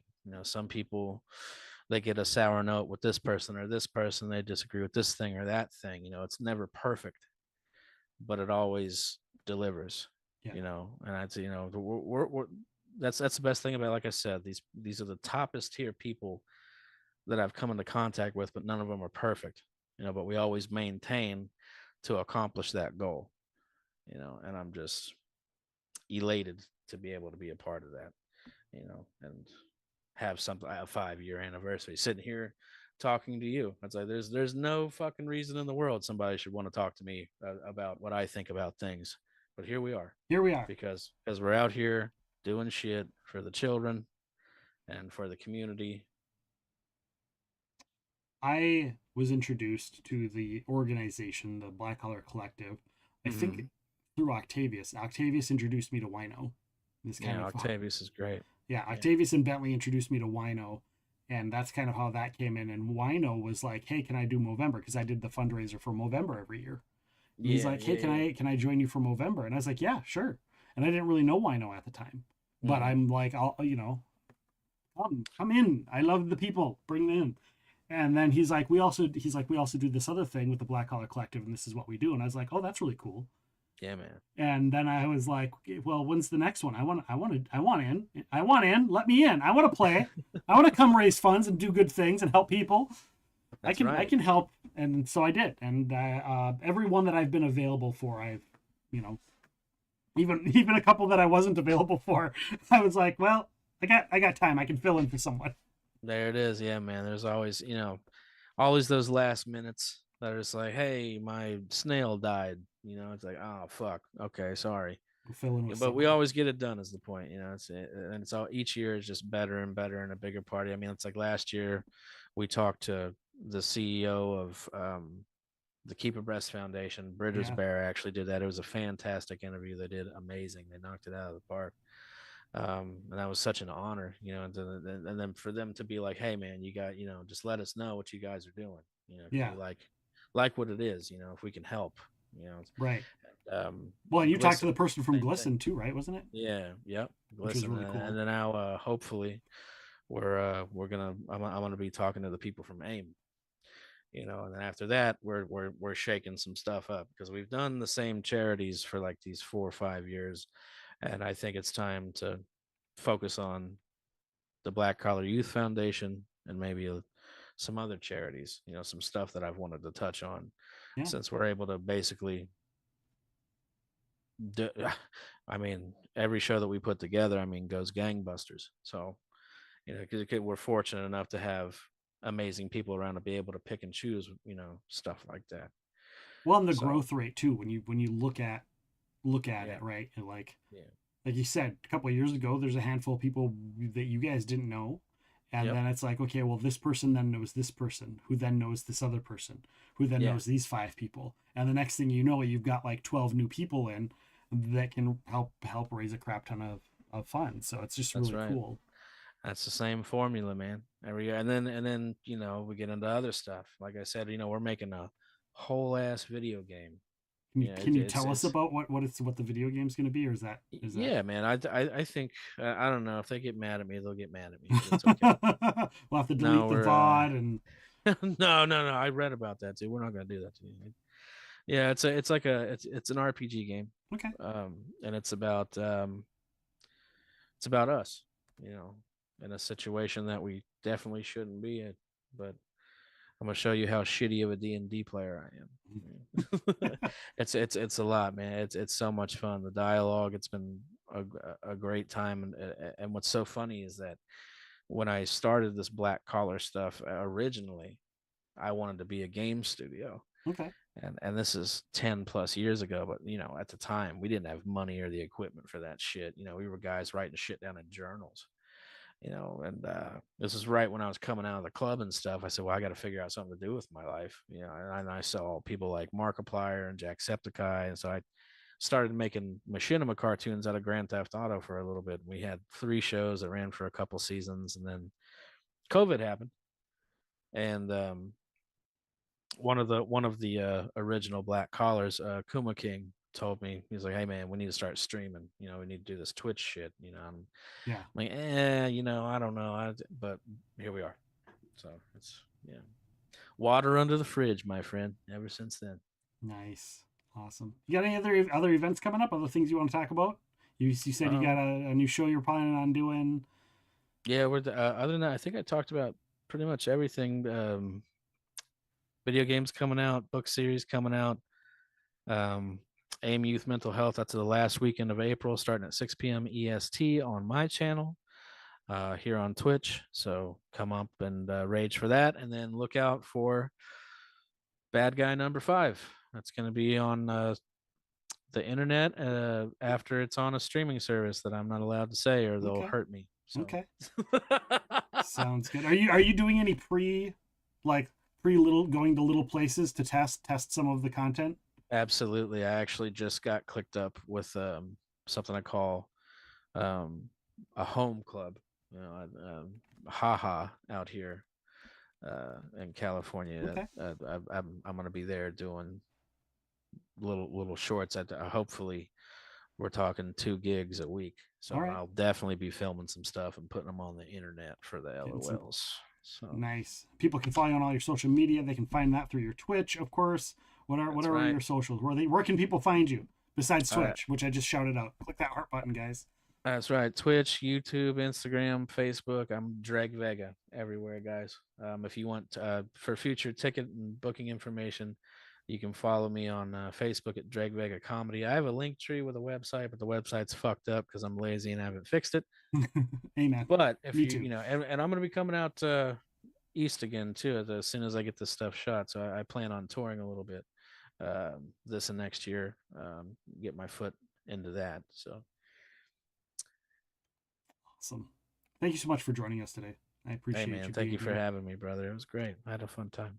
Yeah, it's a blast, guys. You can go ahead and check out Dreg Vega. Check out the stream, of course, on the 26th. I will also be part of that raid train for AIM Youth Mental Health. I've got some stuff in the works. I'm hoping I have something extra special for you guys. But if you guys just have to settle for special, then it'll be special. You know, we'll deal. I'll also be taking that entire weekend off so I can sit in the back, and if you guys need people to fill in, I'll be one of the fill-ins as well. So solid, man. I appreciate that. So just so you guys know, the 26th of April, put that in your book. It's actually starting on the 25th, the night of the 25th, then the 26th all day long, finishing on the 27th. You're opening and closing the show, right? Yeah, man. What do you do when you're in the close, real quick? When do you like cover all of the previous people and kind of what they did, talk about what they've done, or do you just be like, hey, thanks guys, we're out? It's both of that. It's both of that. It's me nursing a hangover and well, because you're also doing it too. You're in the middle too. Right. Yeah. So it's it's a closing ceremony. Thank you guys so much. I'm gonna throw up. We raised this much money. You guys are the shit. Good night. And then everybody passes out in unison.